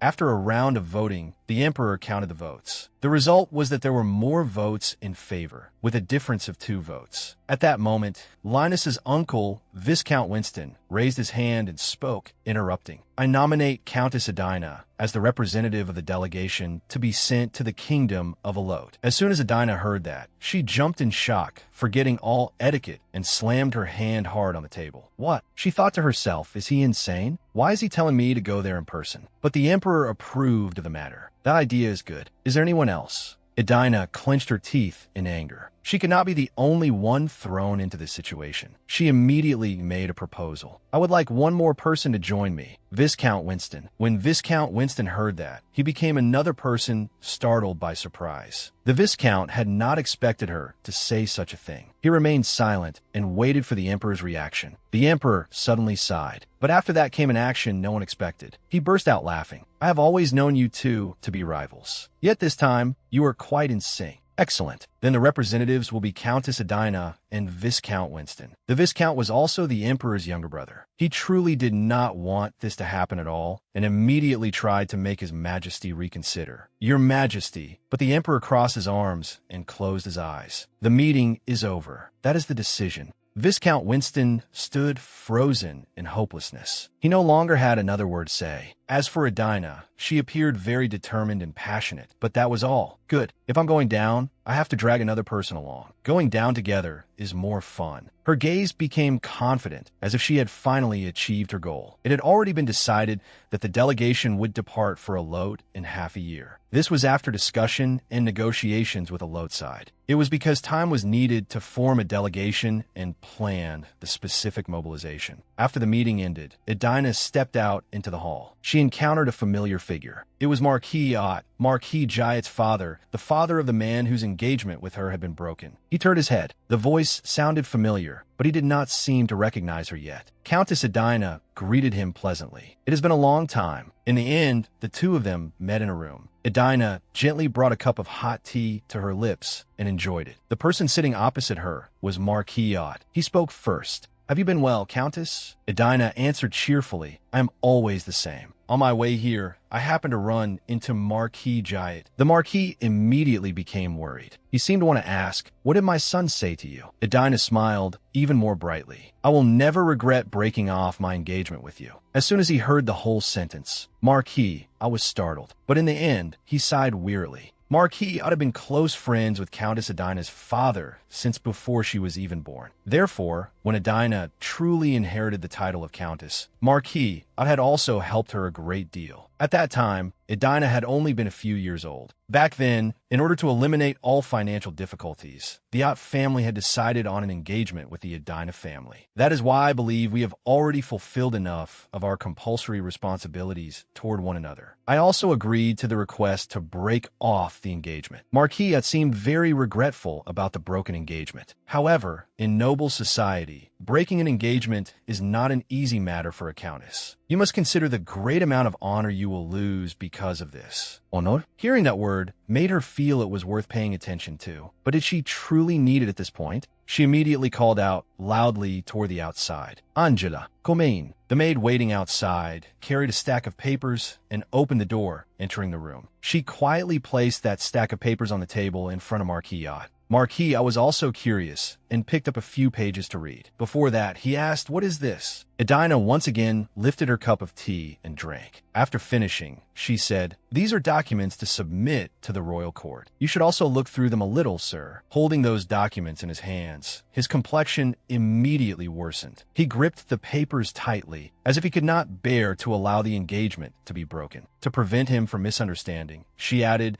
"The people who can testify about Jayat's improper relationships could probably form a line long enough to stretch across the entire empire. That stack of documents has already been reduced to the bare minimum by me." That stack of documents was proof of Jayat's misconduct. Marquis looked at it with a worried face. He immediately tried to hold the countess back. "Can you not think it over carefully one more time? I will apologize to you on Jayat's behalf regarding this matter." But how could Edina forgive that man Jayat? She set the teacup down on the table. "Why should the father suffer for the son? That is my fiancé's problem. I will still report it to the imperial family." But Edina had already calculated everything. She smiled. "Marquis is also a major business partner of this countess. If I did that, I would feel regretful as well. Therefore, I will make a new proposal." Edina pushed the contract in her hand toward the Marquis. He picked it up and read it with an extremely serious expression. However, this plan was quite bold. He looked at Edina in astonishment. Edina Bank. How interesting. Edina Bank was scheduled to be established only in a few selected regions. The capital, Bodit, in the east, the Edina family's territory, and in the west, the Ott family's territory. I think that by doing this, we can maintain our cooperative relationship. What do you think? The Marquis had not expected her to be able to come up with such a method. As long as he could maintain his cooperative relationship with the Countess's house, he nodded repeatedly. He also looked rather pleased. "I hope the Countess will handle my son's matter wisely." Holding the documents to be submitted to the royal court and the contract in his hands, he left. It was exactly as Edina had predicted. If you had money, you truly had everything. That evening, she returned to her castle. The candles inside the castle library were still burning. The person there was Prince Linus, who was still sitting beside the window and reading a book. He looked truly focused on it. Suddenly, a familiar voice rang in his ear again. A cursed and broken doll. That voice made him feel extremely uncomfortable. Linus's uncle, Viscount Winston, once again appeared before him. The man said, "Do you still love her?" This made Linus even more uncomfortable. The book he was reading was still unfinished. He truly did not want to close it, but his uncle kept appearing like an obsession inside Linus's mind. With the book already in his hand, he threw it straight toward Winston. In reality, it flew out and struck the library door. At the same time, someone opened the door and stepped inside. It was already late at night. Edina's hair was neatly braided, and she was wearing sleepwear. She had heard a sound. Linus! Linus once again felt worry flood through him. "Countess, it seems I have disturbed you again." Edina gently picked up the book that had fallen to the floor and said, "So you were here." Prince Linus was still sitting by the window. He said, "What brings the Countess here?" "I came to get a book to read before sleeping." She approached and returned to Linus the book that had fallen to the floor earlier. "Your Highness, have you been all right since that day?" Compared to before, when he had been seeing Winston everywhere all day long, Linus seemed to be in a fairly good mood. "I am fine. The wound on my hand has also improved a great deal." When he said that, Edina suddenly remembered that night. She had held his injured hand and encouraged him. Thinking about it now made her blush. Not wanting to face the prince any longer, Edina turned toward the bookshelves. "That is good."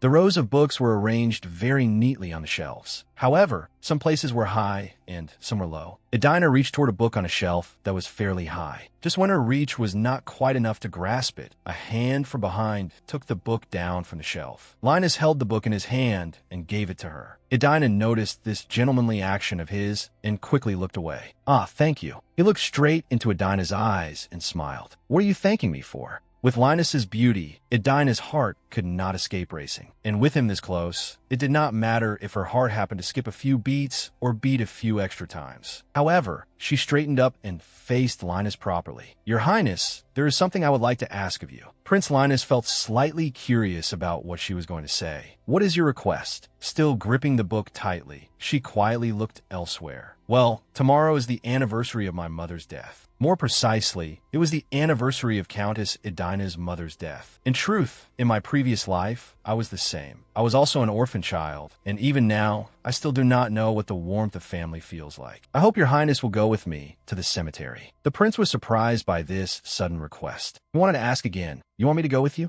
Edina answered, "Yes," as if it were only natural. But she added, because, yet when she reached that point, she stopped. Linus was also very eager to know the reason why he had been invited like this. Tomorrow, someone from the government is coming to conduct an investigation. Just hearing that, Linus felt it had not the slightest relation to what he wanted to know. She placed a hand on her right cheek and sighed, like a housewife at her wit's end. "If I leave your Highness here alone, and you are kidnapped, what would I do? Even if it is an order from the imperial family, and they send someone, I cannot go. Therefore, please come with me." He suddenly sighed. "So that is why. Very well, I understand." But perhaps he had been expecting some other reason, not merely the tax investigator. Early the next morning, at the main hall entrance, Edina had neatly tied up her hair and was wearing a pitch-black outfit, truly fitting for a memorial visit. She leaned against the window and looked through it. Then she continued preparing. She said to the person beside her, "Who is the tax investigator this time?" That person was Edward. He answered, "It is Baron Jeffy." She raised a hand to her chin and thought,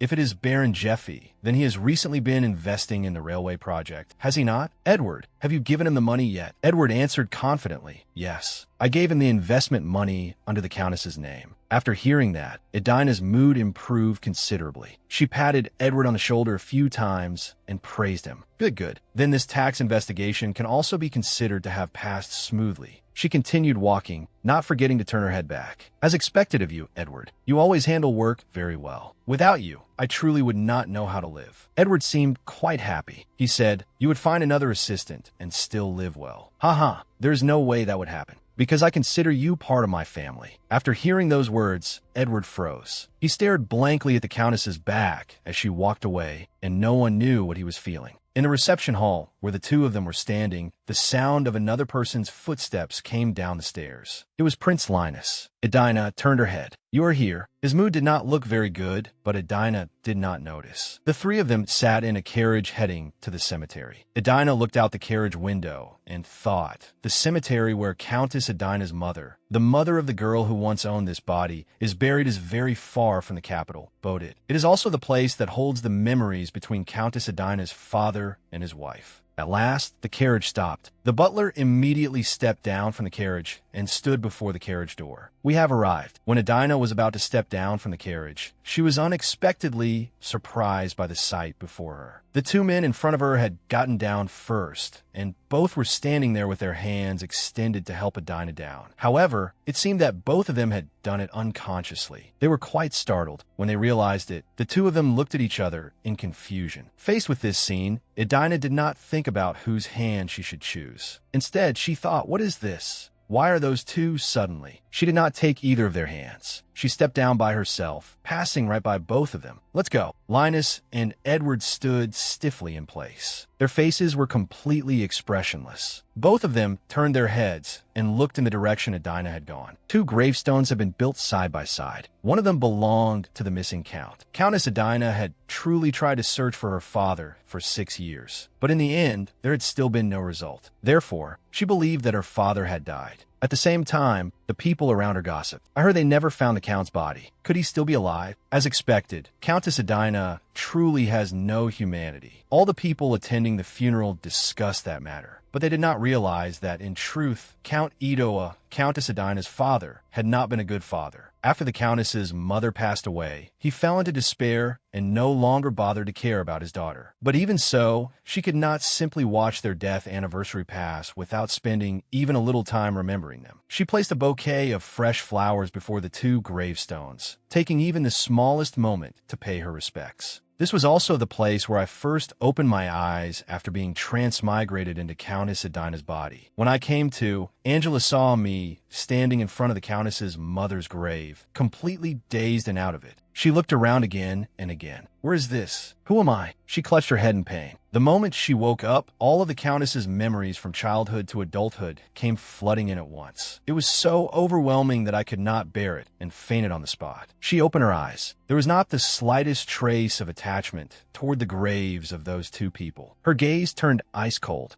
And when Adina turned back to look at the two men, Linus and Edward were still standing with their eyes closed in silent remembrance, even though Linus may have only met Count Idoa a few times. She spoke softly to the prince, making him open his eyes. "This place is beautiful, isn't it? I don't know whether you find it strange, but I truly like this place." Prince Linus stepped closer to Adina. He said, "I feel the same. It really is beautiful, this place." And Adina widened her sparkling eyes, and she seemed to be waiting for Linus to say something. Just one sentence. "It really is beautiful, this place, and your camellia flowers." The prince smiled charmingly before her. The two of them simply stood there looking at each other. It could be called a romantic atmosphere between them. And Edward saw it. Until now, that had been completely normal, and even now it should have been the same. He simply stood there, watching them. But suddenly, deep in his heart, he felt as though some kind of bond had formed between those two. He clenched his shoulder and looked away. Before the natural scenery gifted by creation, with its dazzling colors, the graves of the Countess's mother and Count Idoa looked truly picturesque. The prince and Adina gazed at it together. Linus turned to ask, "Why did you not bring flowers for the Count?" Adina fell silent. She did not say a word. She continued, looking into the distance. "It is nothing special. Because of that, his death anniversary is treated the same as the date when the Countess's mother's death was reported. The Count only disappeared, so there is no specific date of his own. But I only regard this as the death anniversary of the Countess's mother." She stared intently at the Countess's mother's grave. "My father, if he had been given the chance to exchange my late mother and me, I imagine he would have wanted to do it more than anything." Faced with such circumstances, Linus and Edward could only stand beside her in silence and listen with sympathy. Near their graves was a quiet, deserted trail. Countess Adina walked along it with Prince Linus and Edward. The Countess led the way, taking in the scenery around the path. The prince suddenly remembered something and said, "The river." The Gene River is commonly known as the River of Resurrection. Countess Adina grew curious and turned back. "Do you know a very famous poem written about that river?" The prince asked, but he did not wait for her answer. Without realizing it, he began reciting the poem. He will surely return for this beauty, for these memories and eternal peace. He will return. The sky, too, wanders in the afterglow of the sun, and so I am not the only one wandering unsteady in this place. She listened closely to every line the prince spoke. In the end, the three of them returned to the carriage and set off for home. Night had already fallen before they made it back. Countess Edina quietly stepped out of her carriage. Her maid Angela, neatly dressed, stood before the mansion gates and bowed respectfully. Edina asked, "Did the tax investigation end safely?" Angela answered cheerfully, "Yes." Baron Jeffy also mentioned the matter of investing in the railway business. He said he would like to discuss some issues with you, Countess. If you agree, I will arrange a suitable date. Edina came closer and patted Angela on the shoulder. Good. That is good. The tax investigation had also been resolved safely, and when night came, it was time to close her eyes and sink into sleep. Edina tried to close her eyes, but she could not sleep at all. Right now, only one image appeared in her mind, His Highness's radiant smile. That image kept appearing in her head over and over. It made her completely unable to sleep. Edina turned onto her side, but she still could not rest. She opened her eyes and sighed, yet she still had to force herself to endure that feeling in her heart. By the next morning, the sun had already risen high. The Countess and the Prince were sitting in the dining room. As usual, the food had been prepared in full and lavish abundance. Linus began eating his portion of the meal, but before he could bring it to his mouth, he looked toward the Countess. Edina did not understand what she was doing. He tried to place the piece of meat in his mouth under Edina's gaze. Countess Edina realized the prince had noticed her. She was startled by her own behavior. She had just been staring fixedly at him. She did not know how to behave, and then a solution appeared in her mind. That is right. There is something I would like to give your highness. She took out the elegant, pure white brooch, the brooch she had retrieved from Jayet. The prince held it in his hand. He seemed rather surprised by the pattern and design.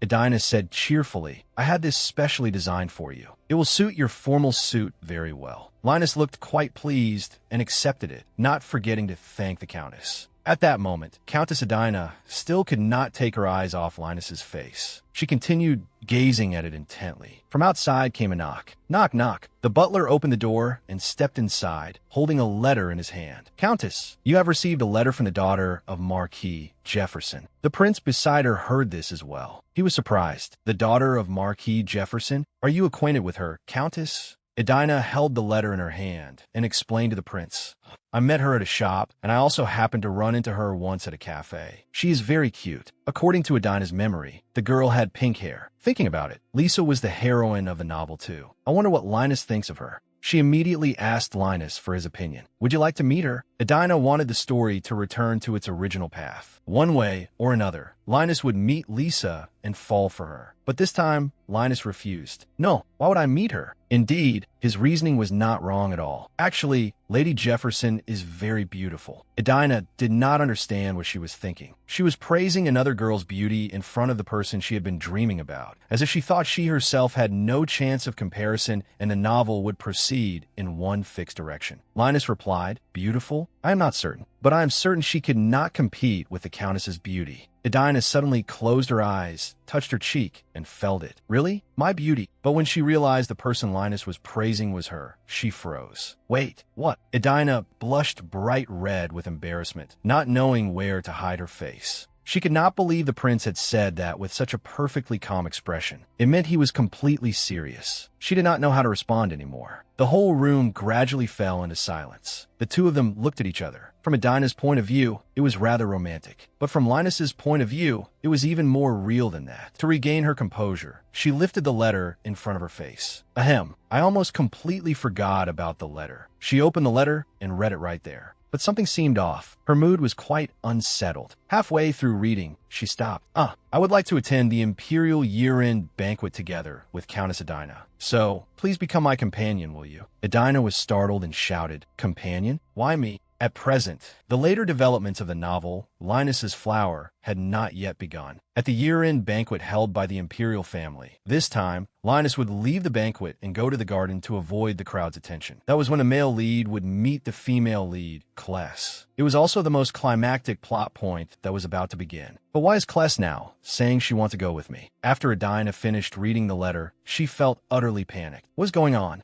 Before long, the imperial year-end banquet was held. Everyone attending was dressed with extraordinary elegance. By then, Edina was also at the banquet. She wore a beautiful outfit and was standing quietly in a corner. At that moment, she was thinking about many things, trying to make sure everything was not thrown off from the plot. The matter I decided to use as a massive, gigantic way to shut someone down. Linus is one of the imperial family members. Because of that, he will not attend banquets hosted by other nobles. It seems Linus will arrive later than the other nobles, but earlier than Prince Henrik. While she was lost in thought, a voice rang out and called Edina, startling her completely. "Countess!" The voice came from behind her. It was Jayet. He looked like a warrior about to go to battle, terribly frightened, but still bravely facing his enemy. With a face full of determination, Jayet said, "Please withdraw the complaint and accusation, will you?" His words were loud, causing everyone around them to hear. And of course, none of them looked favorably upon him, especially the young ladies. Every one of them looked at him with extreme displeasure. After saying that first sentence, Jayet seemed to gain strength. He stepped up beside Edina and spoke loudly, as though shouting in her face. "I heard that you submitted documents and evidence to the imperial family about my failure to properly fulfill my obligations as your fiancé. Thanks to that great blessing from you, I've been fined an enormous amount of money, Edina." She did not seem to care at all about his anger and outrage. She smiled and spoke provocatively. In a situation like this, one only needs to take responsibility for what one has done. Besides, you were the one who did it. What did I do? Because what Edina said was the truth, Jayet naturally could not refute anything. He was extremely angry, but remained dead silent. Realizing that anger would not solve anything, he immediately lowered his head and said with great sincerity, "Please help me this once. That sum of money is huge. I cannot handle it alone." Edina was not fooled by his attitude at all. She sighed and said, "How shameless." But Edina still had her own purpose. She did not refuse him. Instead, she said, "I have one condition." This greatly surprised Jayet. Perhaps he had thought that even begging her would not necessarily work. After coming back to his senses, Jayet hurriedly asked, "What condition?" He still remained wary, because there was no reason Edina would suddenly withdraw the complaint for him so easily. As expected, withdrawing the complaint could not possibly be that simple. Edina stated her condition. Edina Bank will be established in the first half of next year. I want you to join as one of the members of the capital branch and open an account there. If you do that, I will help you borrow money." This left Jayet very stunned. As for Edina, she did not care about Jayet's attitude at all. She merely smiled confidently. Then Edina continued, "From now on, I will be the creditor and you will be the debtor. Or should I give you an affectionate nickname? How about Lord Debt?" Edina held out her hand in a friendly manner. "You understand, don't you, Lord Debt?" Jayet was deeply embarrassed. His entire face turned red. But Jayet knew this was the only way to help him escape his situation. He said weakly, "Lord Debt, if that is what it takes." Although he said that, reason made him decide to agree. Jayet reached out and took Edina's outstretched hand. At that moment, the two of them reached an agreement. Edina said, "Congratulations on becoming Edina Bank's first customer." At that moment, Kless appeared. She hurriedly ran over to Edina and shouted, "Countess!" Edina also noticed her. Edina greeted her, "Lady Jefferson." Inwardly, she thought, "Why is Kless already here?" Kless ran over as quickly as she could. As soon as she stopped, Kless asked, "Why did you not answer my letter?" Edina replied awkwardly, "Do you mean the letter in which you invited me to go with you?" "I thought you were joking." Jayet, who was standing beside them, heard this and was extremely shocked and confused. "What? You asked the Countess to be your companion? Why so suddenly?" Kless immediately answered his question with excitement. "Because I want to know more about the Countess. The Countess looks so incredibly cool."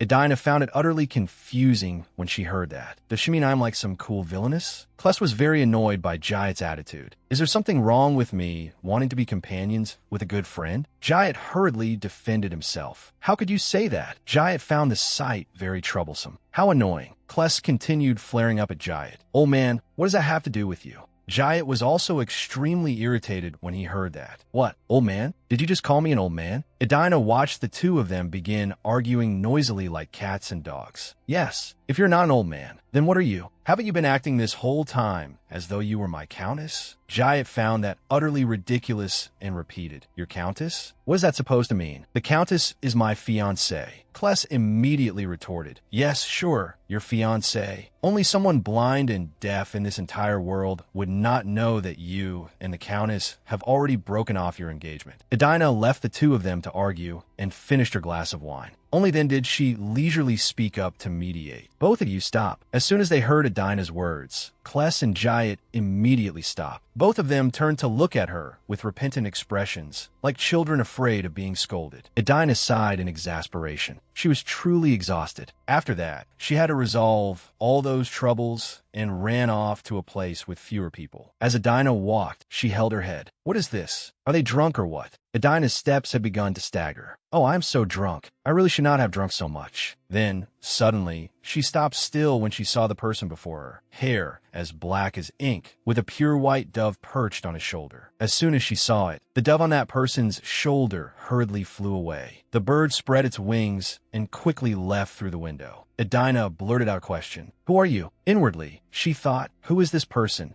It looks far too dangerous. The two of them stood there silently, staring at each other for a long while. After a moment, the man was the first to speak. He said, I have heard many rumors about you, Countess Edina. It is a pleasure to meet you. Edina was slightly startled when she realized he knew who she was. She gripped the fan in her hand tightly, as though to restrain her awkwardness and loss of composure. Immediately afterward, she recovered her usual smiling appearance. I'm pleased to meet you. I am Countess Edina. It seems I am quite famous. The black-haired man suddenly approached Edina closely. He took hold of her hair and said, There is no one in the Lehman Dynat Empire who does not know you. That distinctive black hair. Edina brushed his hand away and said with displeasure, You have black hair too. Hearing that, he leaned even closer to her face and whispered, Your hair is very different from mine. Your hair is like starlight shining upon the night sky. It is very special. After that, he placed a kiss on Edina's hair. His rude action was immediately rewarded by Edina with a sharp smack.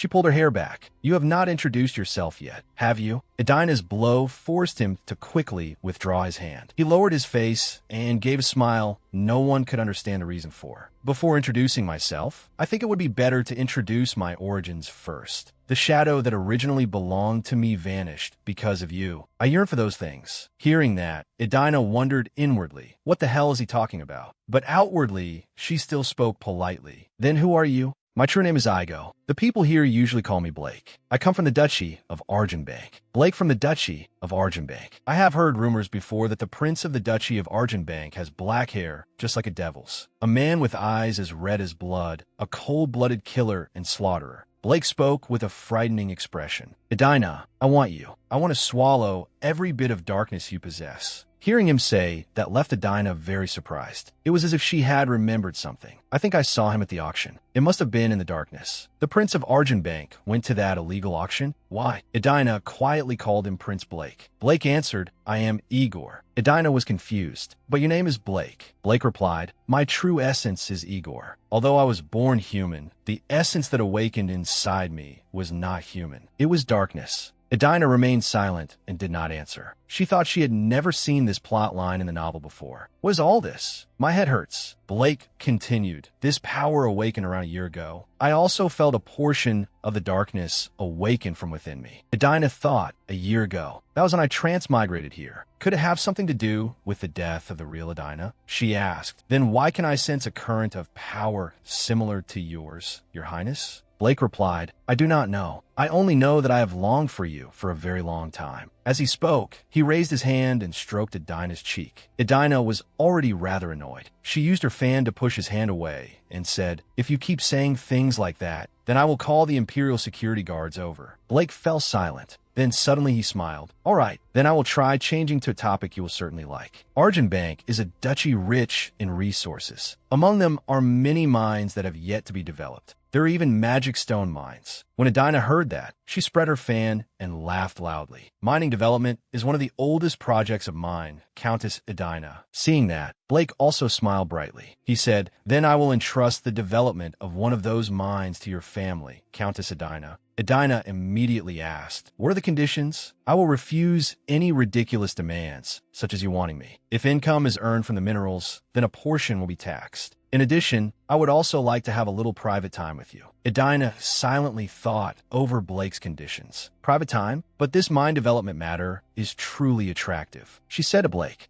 I will consider it later, Your Highness. Blake repeated, I told you to call me Igor. Edina merely smiled and said, Please do not forget the conditions Your Highness has offered. Blake smiled brightly and said, Of course. After that, he lifted Edina's hand and placed a kiss upon it. Just then, Linus also appeared. Countess, I have been looking for you. How did he end up seeing this scene? Seeing him, Edina was extremely flustered and embarrassed. Linus. At the same time, Linus's face darkened as well. Wearing a frightening expression, Linus approached the two people who were holding hands. Edina was extremely startled when she saw him. She blurted out, Your Highness. Linus stepped forward and decisively pulled Edina's hand away from Blake's. Then he immediately pulled Edina behind him. He stood in front of Edina, blocking her like a mother hen protecting her chicks. Linus's words were directed at Blake. What are you doing here, Your Grace? Blake seemed very calm before Linus's appearance. He greeted him with perfect etiquette. It has been a long time, Prince Anno. Did you receive the letter I sent? After hearing that sentence, not only Edina, but even Linus was startled. Everyone realized that he was talking about the letter and the pigeon from back then. Immediately, Linus stepped forward and grabbed Blake by the collar. At that moment, Linus was extremely furious. He spoke in a frightening voice. What did you just say? As for Blake, he still looked completely unbothered. Blake spoke provocatively. Oh, it seems our prince is in a great deal of trouble from struggling to search for the thing he lost. Edina was also surprised when she heard that. Really? Could he know about the heart? Linus shouted in Blake's face. Stop spouting nonsense. Realizing that Linus's emotions were in turmoil, Edina hurriedly stepped forward and patted his back. She comforted him, Your Highness. At that moment, Blake smiled more gently. He took Linus's hand and said, I apologize if I was rude, but please do not misunderstand. I came here to help the two of you. That skillful change in Blake's attitude left Edina unable to understand what was going on. Come to think of it, before Countess Edina stole the heart, a pigeon had delivered a letter, and that letter revealed the imperial family secret. Then could that letter have been sent by him? Does that explanation make sense? The reason Linus kept wandering outside the imperial palace was because someone had spread rumors about the heart outside. Then he must know that I am the one who stole the heart. While she was immersed in her thoughts and theories, someone suddenly called her. Countess! Linus hurried over to her. He looked at her with an extremely worried expression. Are you all right? At that moment, his face looked as though he was about to cry. Perhaps he had been afraid something had happened to her. Seeing his genuine worry, Edina cheerfully replied, I am fine. But suddenly, from far away, yet another person called her. Countess. Unfortunately, it was the tail that had been following her around throughout the banquet, Lady Jefferson. Lady Jefferson said cheerfully, What is everyone talking about? Then Lady Jefferson immediately rushed over to Linus, who was standing there with Edina's arm linked through his. I came here only to see the Countess, so please do not ignore me like that. As Lady Jefferson spoke, tears welled up in her eyes. Seeing that scene, Linus stood silently and watched the two of them. Seeing Linus's calm attitude left Edina utterly astonished. Was it today the day the two of them were supposed to meet in the Imperial Garden and fall for each other?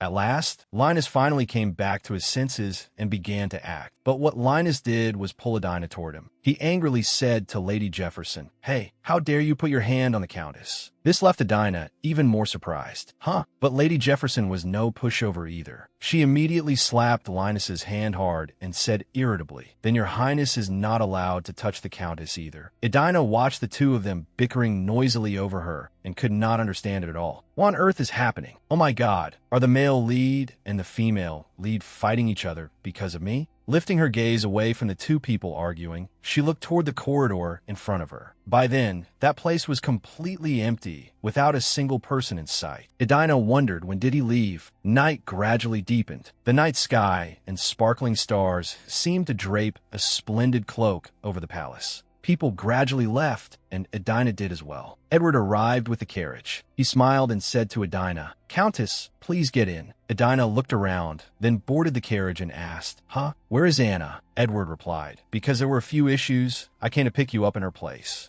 Suddenly, the carriage door that had already been closed opened again, startling Edina. It was Linus. He smiled gently into the carriage. Edina greeted him, Your Highness. Edina was very surprised by his appearance. She asked, Are you leaving too? By then, Linus had already seated himself in the carriage across from her. He He said, "That is right. If the Countess is no longer there, then I have no reason to remain either." His sudden affectionate words made Adina's entire face turn red. As for Edward, who was sitting beside them and witnessed that scene, he could only turn his face away and pretend not to hear. On the way back, they had to pass through a dark forest, but there were still specks of light like fireflies flying everywhere in the air, creating an incredibly romantic scene. The carriage moved slowly through the pitch-black night. It was still slowly making its way forward when it suddenly jolted violently. This left everyone sitting inside feeling confused. A loud laugh rang out. It came from right outside the carriage. It seemed danger had drawn near, and the result was exactly so. The carriage window suddenly shattered with a scream.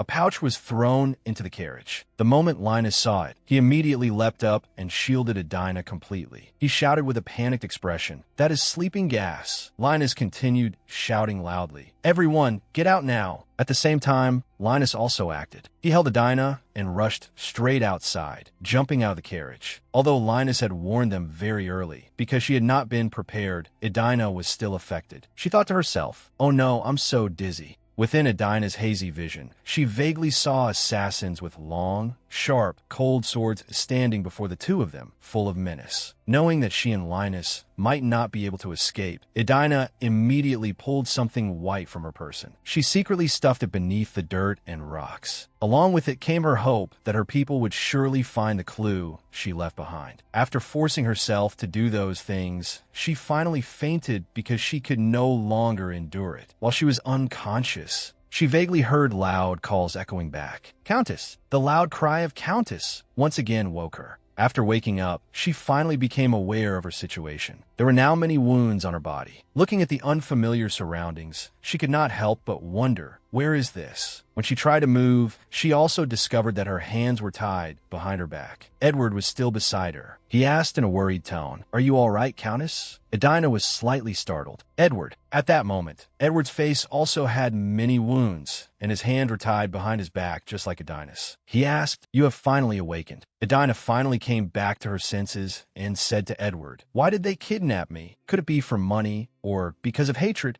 Adina could not help but worry. If it was truly because of hatred, then that possibility was very great. Wait, suddenly, Adina remembered something. "Your Highness." "Where is His Highness? Where is Linus?" Hearing her ask that, Edward replied, "It seems His Highness is imprisoned somewhere else. It is possible that from the very beginning, their target was not us, but His Highness." Adina thought silently. That might be true. Just then, a loud scream suddenly rang out.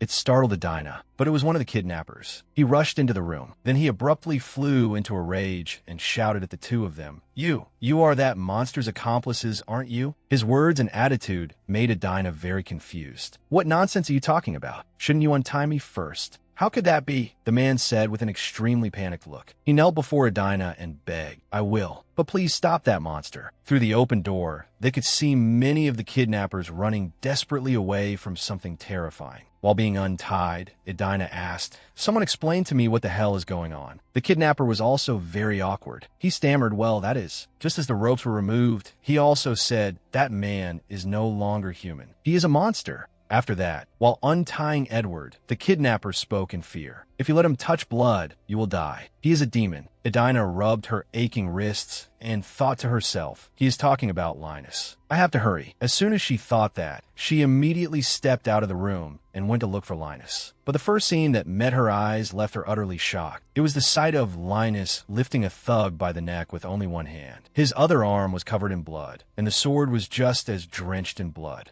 Adina hurriedly covered her nose to block out the sudden rush of the smell of blood. She called out, "Linus, Your Highness." At that moment, Linus also saw her. He called back, "Countess." The man he had seized by the neck was still extremely terrified, crying out in shrill screams. Linus had no intention of sparing him. He raised the sword in his hand, intending to cut him down and end his sinful life. Seeing his action, Adina was extremely alarmed. She shouted loudly, "You must not do that, Your Highness." Hearing Adina's words made Linus immediately stop. Adina came closer to him and stopped him. "You must not kill him. We need evidence, and we need to find a mastermind. Linus did not care about finding the mastermind because he already knew. He spoke in a sorrowful voice. The one who hired them was my uncle. While I was unconscious, they tried many times to take my blood. Hearing him say that left Adina not knowing what to say. That was his pain. Linus continued. However, they seem to know nothing about my blood. The one behind this matter is certainly him. Adina remained silent, but in the end, she still stopped him and said, obtaining evidence is all the more important. I truly want the Viscount to pay the price for this. Hearing her words made Linus calm down for a moment. Finally, he dropped his sword. Then, instead of killing that man, he merely knocked him unconscious and threw him rolling to the ground. After stopping Linus from killing someone, Adina finally breathed a sigh of relief. Well done, Your Highness. Before she could finish speaking, she fainted from exhaustion. This made Linus extremely alarmed. Countess! When he was about to reach out to catch Adina, a voice rang out and made him stop. Please do not touch her. The one who had come was Edward. He hurriedly lifted Adina with a pained and worried expression. Edward looked at Linus with a serious expression that carried some reproach and dissatisfaction. This is the second time. Being near Your Highness has put the Countess in danger. Linus could not say anything, because what Edward had just said was entirely true. By his side, Adina encountered many dangers. Edward immediately carried Adina and turned away. Linus called after Edward. Do you like the Countess? That question made Edward pause. He turned back and answered with a serious expression. No, I cannot call that innocent feeling love. After hearing Edward's answer, Linus could only remain silent. Those words also awakened Linus. He clenched his hand tightly and thought to himself, that is right. I cannot run away anymore. Adina, I love her. It was not until the next day that Adina woke with a start. By then, she was warm beneath the blankets, lying on her familiar bed. Adina shot upright and looked around. At last, she realized that this was her own room. Edward entered with his usual smiling expression and greeted her. Countess, everything was normal if one did not count the bandage stuck to his face. It signaled that everything that had happened yesterday was real. She was still astonished and hurriedly asked Edward, how did I? Edward knew what she was wondering, so he took the initiative to explain. While the subordinates were searching everywhere for us in the forest, they discovered the handkerchief the Countess had left behind. Right after that, they fired signal fireworks and came to rescue us.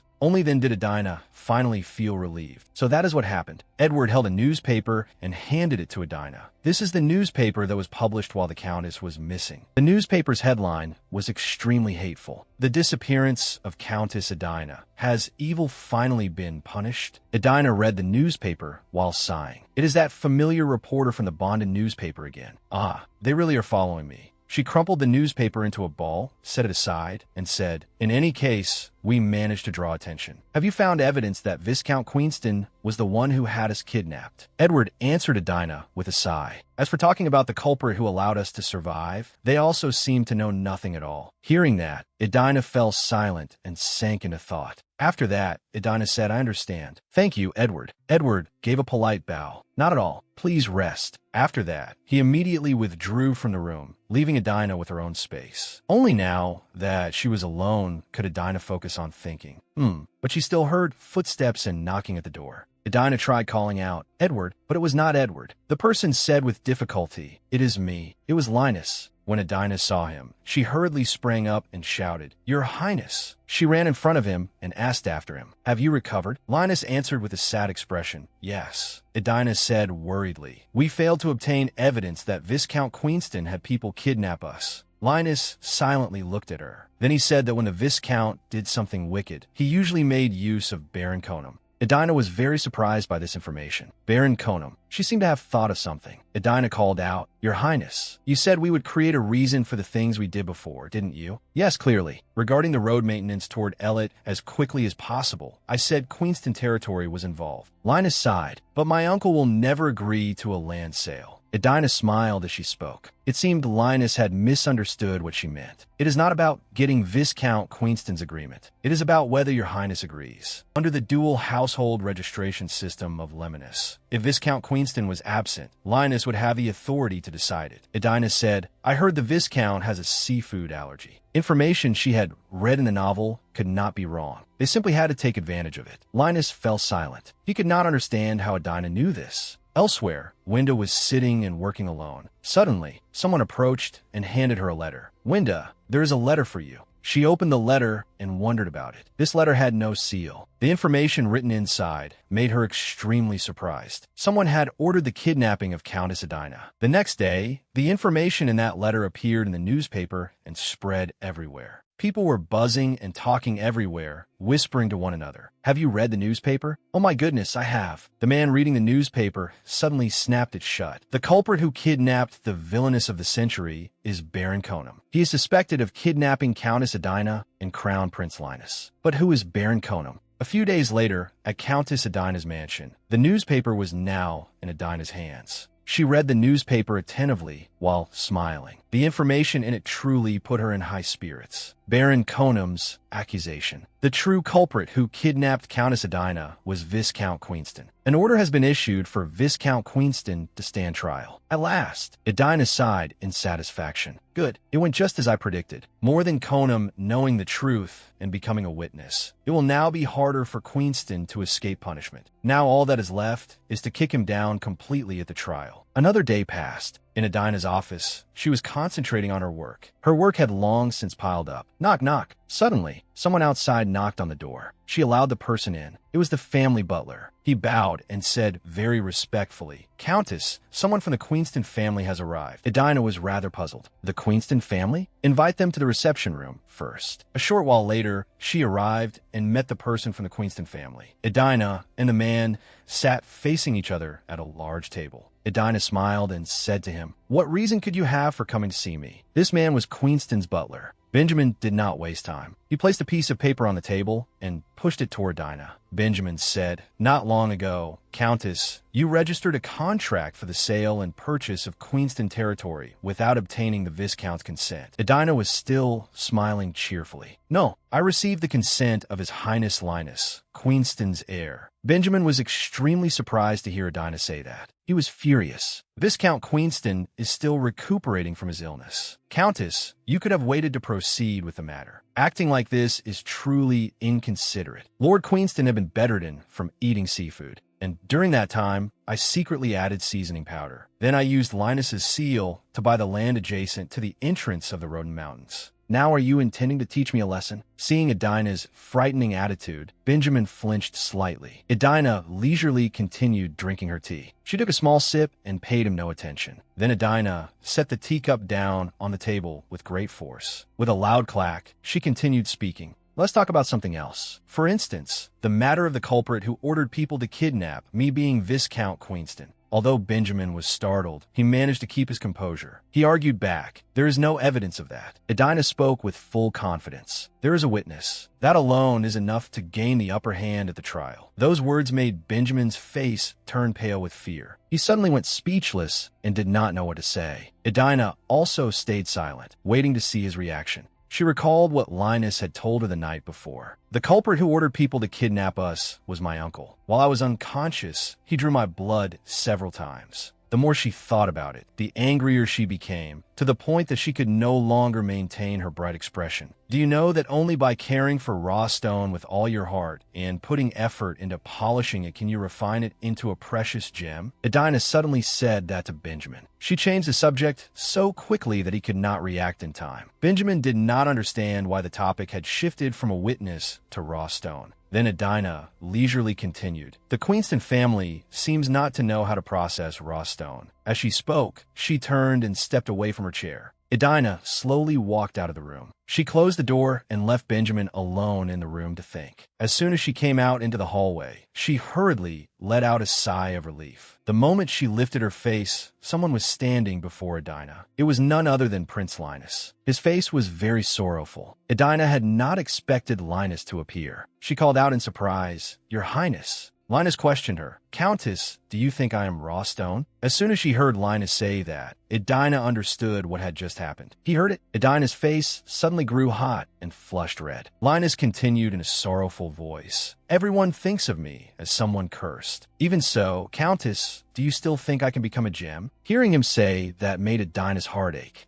She said seriously, "There is no one in this world who cannot become a precious gem once they are polished. It is only that your highness has not yet met a good craftsman. Edina's words of encouragement made Linus's eyes fill with tears. Moved, he said, "Countess, why do you treat me this way? One moment you regard me as useless and push me down into hell, and now you save me?" Seeing Linus like this made Edina feel very strange. She clenched her hand before her chest, as though concealing her own agitation. "What is this feeling I have right now?" At first, she had only been afraid of being discovered for taking his heart. She was only trying to win Linus over so she could survive. Yet Linus suddenly knelt on one knee before Edina. He slowly raised her hand as though holding a precious jewel. Then he gently placed a kiss on her white, jade-like hand. "You are my savior. I will devote my entire life to repaying the grace you have shown me." Edina was utterly stunned by his action. She thought, "Suddenly, I'm no longer worried that Linus will kill me. Having to see Linus's disappointed face might frighten me even more." By the next morning, Countess Edina was, as usual, seated at her desk and handling her everyday work. Suddenly, a messy stack of papers struck the desk. Before, there had only been a small amount, but now the workload had piled up into a mountain. Edward held a stack of documents in his hands and stood beside her desk as he said, "These are the things you told me to investigate, Countess." Edina saw that it was quite thick and was also a little surprised. "Is that so? Let me see. Blake, guardian deity of darkness and chaos. One who lives by eating darkness. And the true name of this crisis is Blake Tumen Arzenbin." Edward bent down to look at the Countess and said, "As you instructed, Countess, I tried investigating the darkness. There are many demons in that area." Edina listened calmly because she already knew what kind of place it was. She silently continued listening. "1 year ago, someone used a spell to make the dead come back to life. It threw the survival of the nation into turmoil. In Argenbank, there is this saying, if a forbidden spell is used, it will awaken Blake, the one who devours all darkness." That concluded the story from 1 year ago, but Edina still said nothing. She began linking the events together. 1 year ago, a forbidden spell, and the awakening of the one who eats darkness. Before she could finish thinking, there was a knock at the door outside. The butler stepped inside and announced, "Countess, Lord Mahazet has arrived." Edina was rather surprised. "Is that so? I will go to the reception room." Edina and Mahazet sat together at a table in the reception room. Mahazet was completely different from Umberto. He was only a humble gemstone craftsman. He was a business partner she had hired and was supporting. One day, he would be able to keep Umberto in check. Edina looked extremely cheerful and interested. She said, "The new Mahazet shop will be operated in secret. The promotional brochure will state that status does not matter, and as long as someone has the proper qualifications, they may become a member. This will attract many people because it differs from Umberto. That man discriminates based on status and class." Mahazet seemed rather worried. He asked, "Are my designs truly worth that much?" "Mahazet, your current spirit is the most important thing for getting started. We will select new gemstone craftsmen. I will also invite painters to support the processing work. And by publishing Mahazet magazine, we will promote new gemstone designs in a limited way." After hearing Edina's words, Mahazet immediately felt encouraged. A new way of doing business? It sounds wonderful. His spirit had completely improved. "Thank you, Countess, for giving me an opportunity." He bowed repeatedly to express his gratitude. Edina replied cheerfully, "Leave your thanks for later. If the magazine is successfully published, I will accept your gratitude then." After the conversation and meeting ended, Edina walked down the hallway in high spirits. "Good. That takes care of one matter. As for the afternoon schedule," then a loud voice rang out behind her. "Countess!" Anna came running to her, panting. Her manner looked rather unsettled. Anna said, "Lord Linus's condition is not very good right now. He has only been waiting for you, Countess." Edina became worried as well. "He is waiting for me? I understand. I will go see." Edina stepped up to Linus's room door. She raised her hand to knock and called inside. "Your Highness." The door opened immediately in a rather suspicious manner. A hand quickly grabbed Edina's arm from inside. At once, Linus pulled Edina into his arms and hugged her tightly. Although the sensation was indeed pleasant, she still had to worry about the prince's condition. She said, "Your Highness, what is the matter?" He stayed silent and held the same posture. Edina felt strange. "Does it hurt a great deal?" Only then did Linus release Edina with both arms. He acted extremely adorably. "If I say it hurts, will you stay by my side?" Linus's expression was also truly captivating. Edina suddenly covered her mouth and laughed, thinking, oh my goodness, our little one has changed. She helped Linus inside. First, if you are unwell, you must lie down. Please go to the bed. Linus's medicine bottle was still on the table, along with a spoon beside it. Edina saw that it was untouched and could not help worrying. Why did you not take your medicine? You must take your medicine to recover. You're not a child, are you?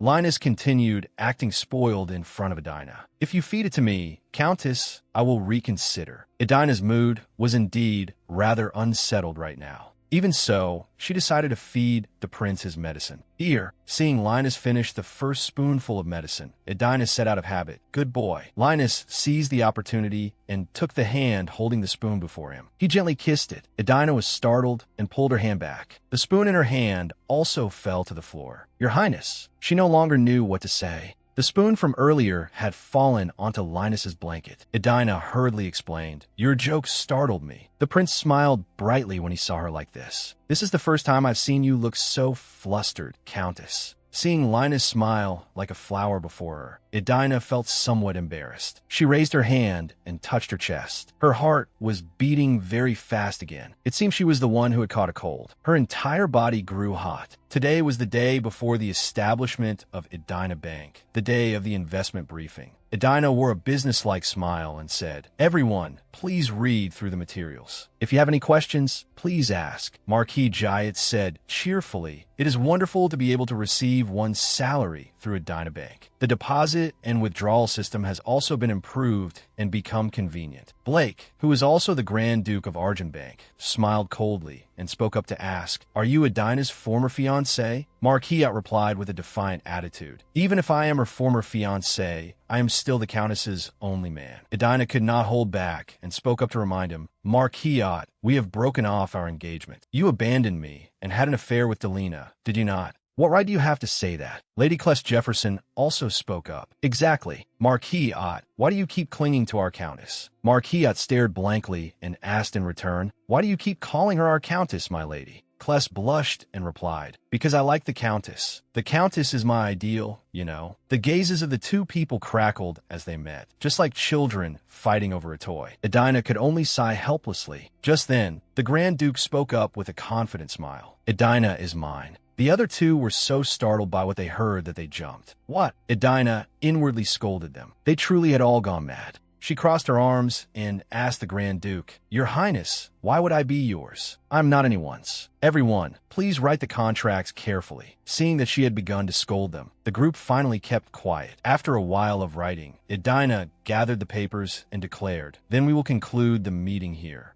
The people in the room began to leave one after another. Just as Edina was about to walk out, she suddenly heard someone call her from behind. Countess! She turned around and saw Marquis Jayat walking over gloomily. He showed an expression of regret and said, I am sorry. It seems you have misunderstood, Countess. Edina said nothing and waited for him to continue. Marquis Jayat sincerely stepped forward and expressed his feelings. I fell in love with you at first sight, Countess, but you were too different from the rumors and my first impression. I was too narrow-minded. Edina sighed and asked in return, It is fortunate that you have realized that now. Marquis Jayat. Hearing her say that, he became cheerful. Does that mean you forgive me? Edina asked with a puzzled expression. Forgive you? Do we have the kind of relationship where we can hold special feelings for each other? There must have been affection once for forgiveness to be possible. Seeing her turn away coldly, Marquis Jayat felt regretful, but there was nothing else he could do. After the meeting, Edina went to the indoor flower garden and sat at the tea table with a short-haired guest who greeted her. It is an honor to meet you, Countess. She was the envoy from Elit, Zedekika Anan.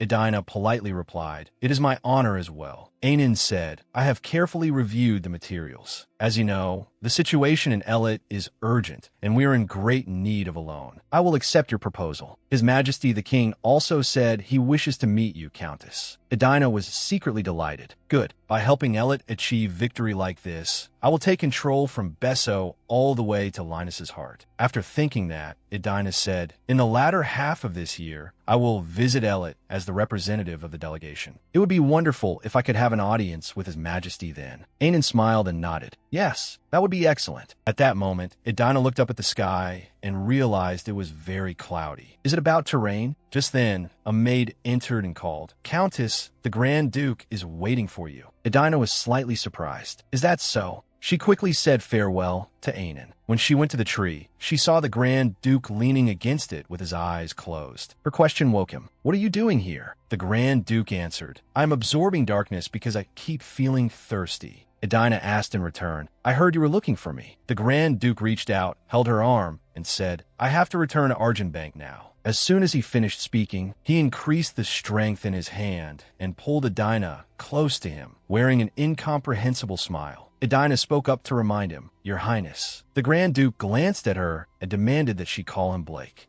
Edina hardened her expression and complied. Blake, even if you return, do not forget the mineral extraction, all right? I will revise the contract and send it back. At that moment, the Grand Duke suddenly realized something, then could not help bursting into laughter. He took a lock of Edina's hair and said, I won't forget, so please come to Argentbank as soon as you can. After saying that, he placed a gentle kiss on her hair. Just then, Linus appeared out of nowhere, frowning as he called, Countess. Edina froze in surprise. The Grand Duke, meanwhile, wore a smug smile. Linus's expression was extremely displeased. Edina stared blankly for a few seconds when she saw him. It was Linus. Linus stood there coldly, looking at the two of them. Edina spoke in surprise. Your Highness. Then she quickly said to the Grand Duke, Then I'll take my leave. After that, she walked toward Linus. The two looked at each other. Suddenly, Linus stopped short for a moment. He looked toward the Grand Duke, sitting on the other side. Behind him, it was as though a mass of darkness had appeared. Edina and Linus were startled. What was that? The Grand Duke rose very quickly and was already standing in front of the two of them. Edina frowned and thought, did I see that wrong? By the time she came back to her senses, she saw Linus gripping the Grand Duke's hand tightly. The Grand Duke smiled calmly and asked, Prince Linus, do you still not understand? I am your ally.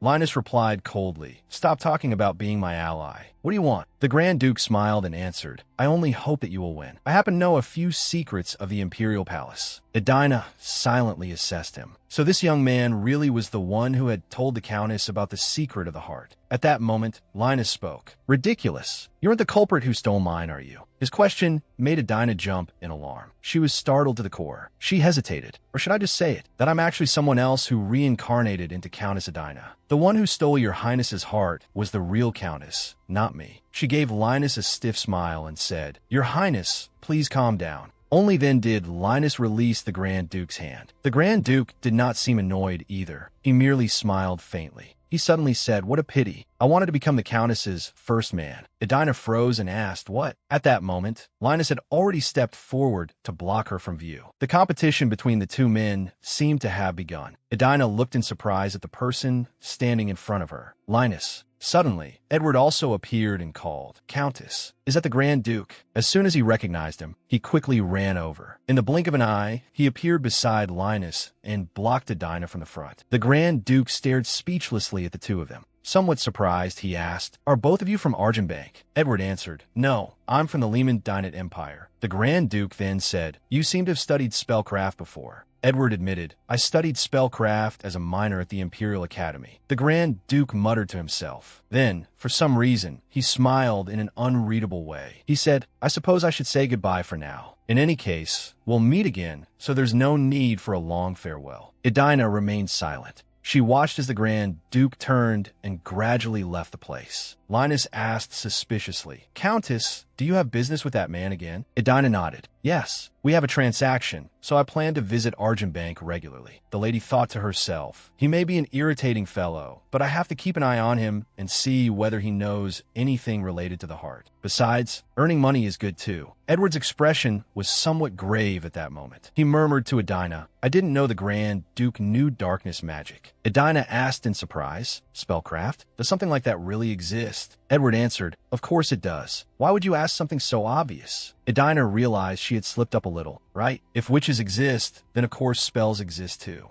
Edward called to her, Let's go now. Bosset is waiting for you to settle the taxes, Countess. Edina nodded. I know. Then she quickly walked away. Behind her, Edward silently thought, Darkness spellcraft. A year ago, Blake woke up because of spellcraft. What exactly is the Grand Duke's true nature? Back at Edina's mansion, Queenston raised a hand in greeting. It has been a long time, Countess. Edina silently looked at him with suspicion. Then she merely nodded once and sat down in chair. Queenston awkwardly withdrew his hand. After he sat down, Edina asked, I heard you have been bettered with illness. It seems you have recovered. Queenston nodded. Yes, thanks to your grace. Edina asked again. The person who came to the mansion today was Viscount Queenston's butler, correct? Queenston lifted his teacup and said, At that time, my household's butler was terribly rude. Please forgive him. Edina smiled and replied, So you came to see me only because of that? Queenston lifted the teacup and took a sip. Then he spoke bluntly, Please return Prince Linus to me.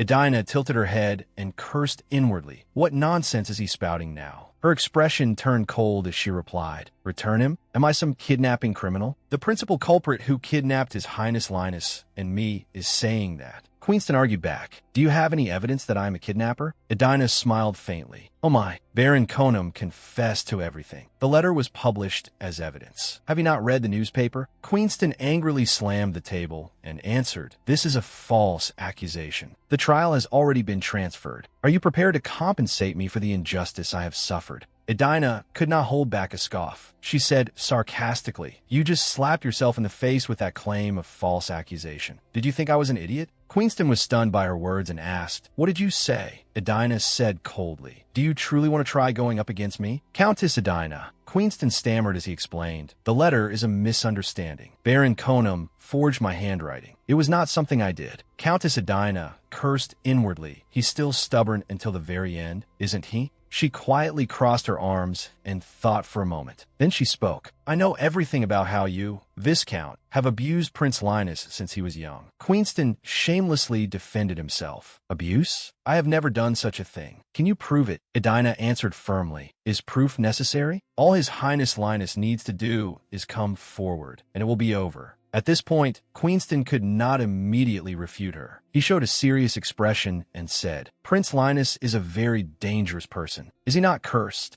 That is why the Imperial Palace rejected him. His blood is poison. If you touch it, you will be poisoned. Worse, it can kill people. Strictly speaking, it is a curse. So please return him to me. The longer you keep him by your side, the more you will see that there is nothing to gain from it. Edina gave him a polished, artificial smile. Then she said, I'm afraid I cannot send the prince away. After saying that, she braced a hand against the table, stood, and leaned closer to Queenston. She said, One person is a countess who protected an abused prince. The other is a viscount who abused the prince. I think you understand better than anyone, Viscount Queenston, who would be at a disadvantage in this fight. Queenston's face turned pale at her blunt words. Edina turned away and said, You don't need me to pay you anything, do you? Then I will take my leave. She coldly closed the door and left the room. A teacup was immediately smashed to pieces. Queenston was furious inside the room. He gritted his teeth and declared, Damn it, I won't let this slide. Outside the castle, rain had begun to fall. Edina was sleeping soundly in bed. It seemed the sound of rain had awakened her. She turned over, got out of bed, and walked to the window. She unexpectedly saw a figure walking below through the rain. She realized it was Prince Linus. Outside, the rain was pouring down, yet Linus walked through it as though nothing were happening.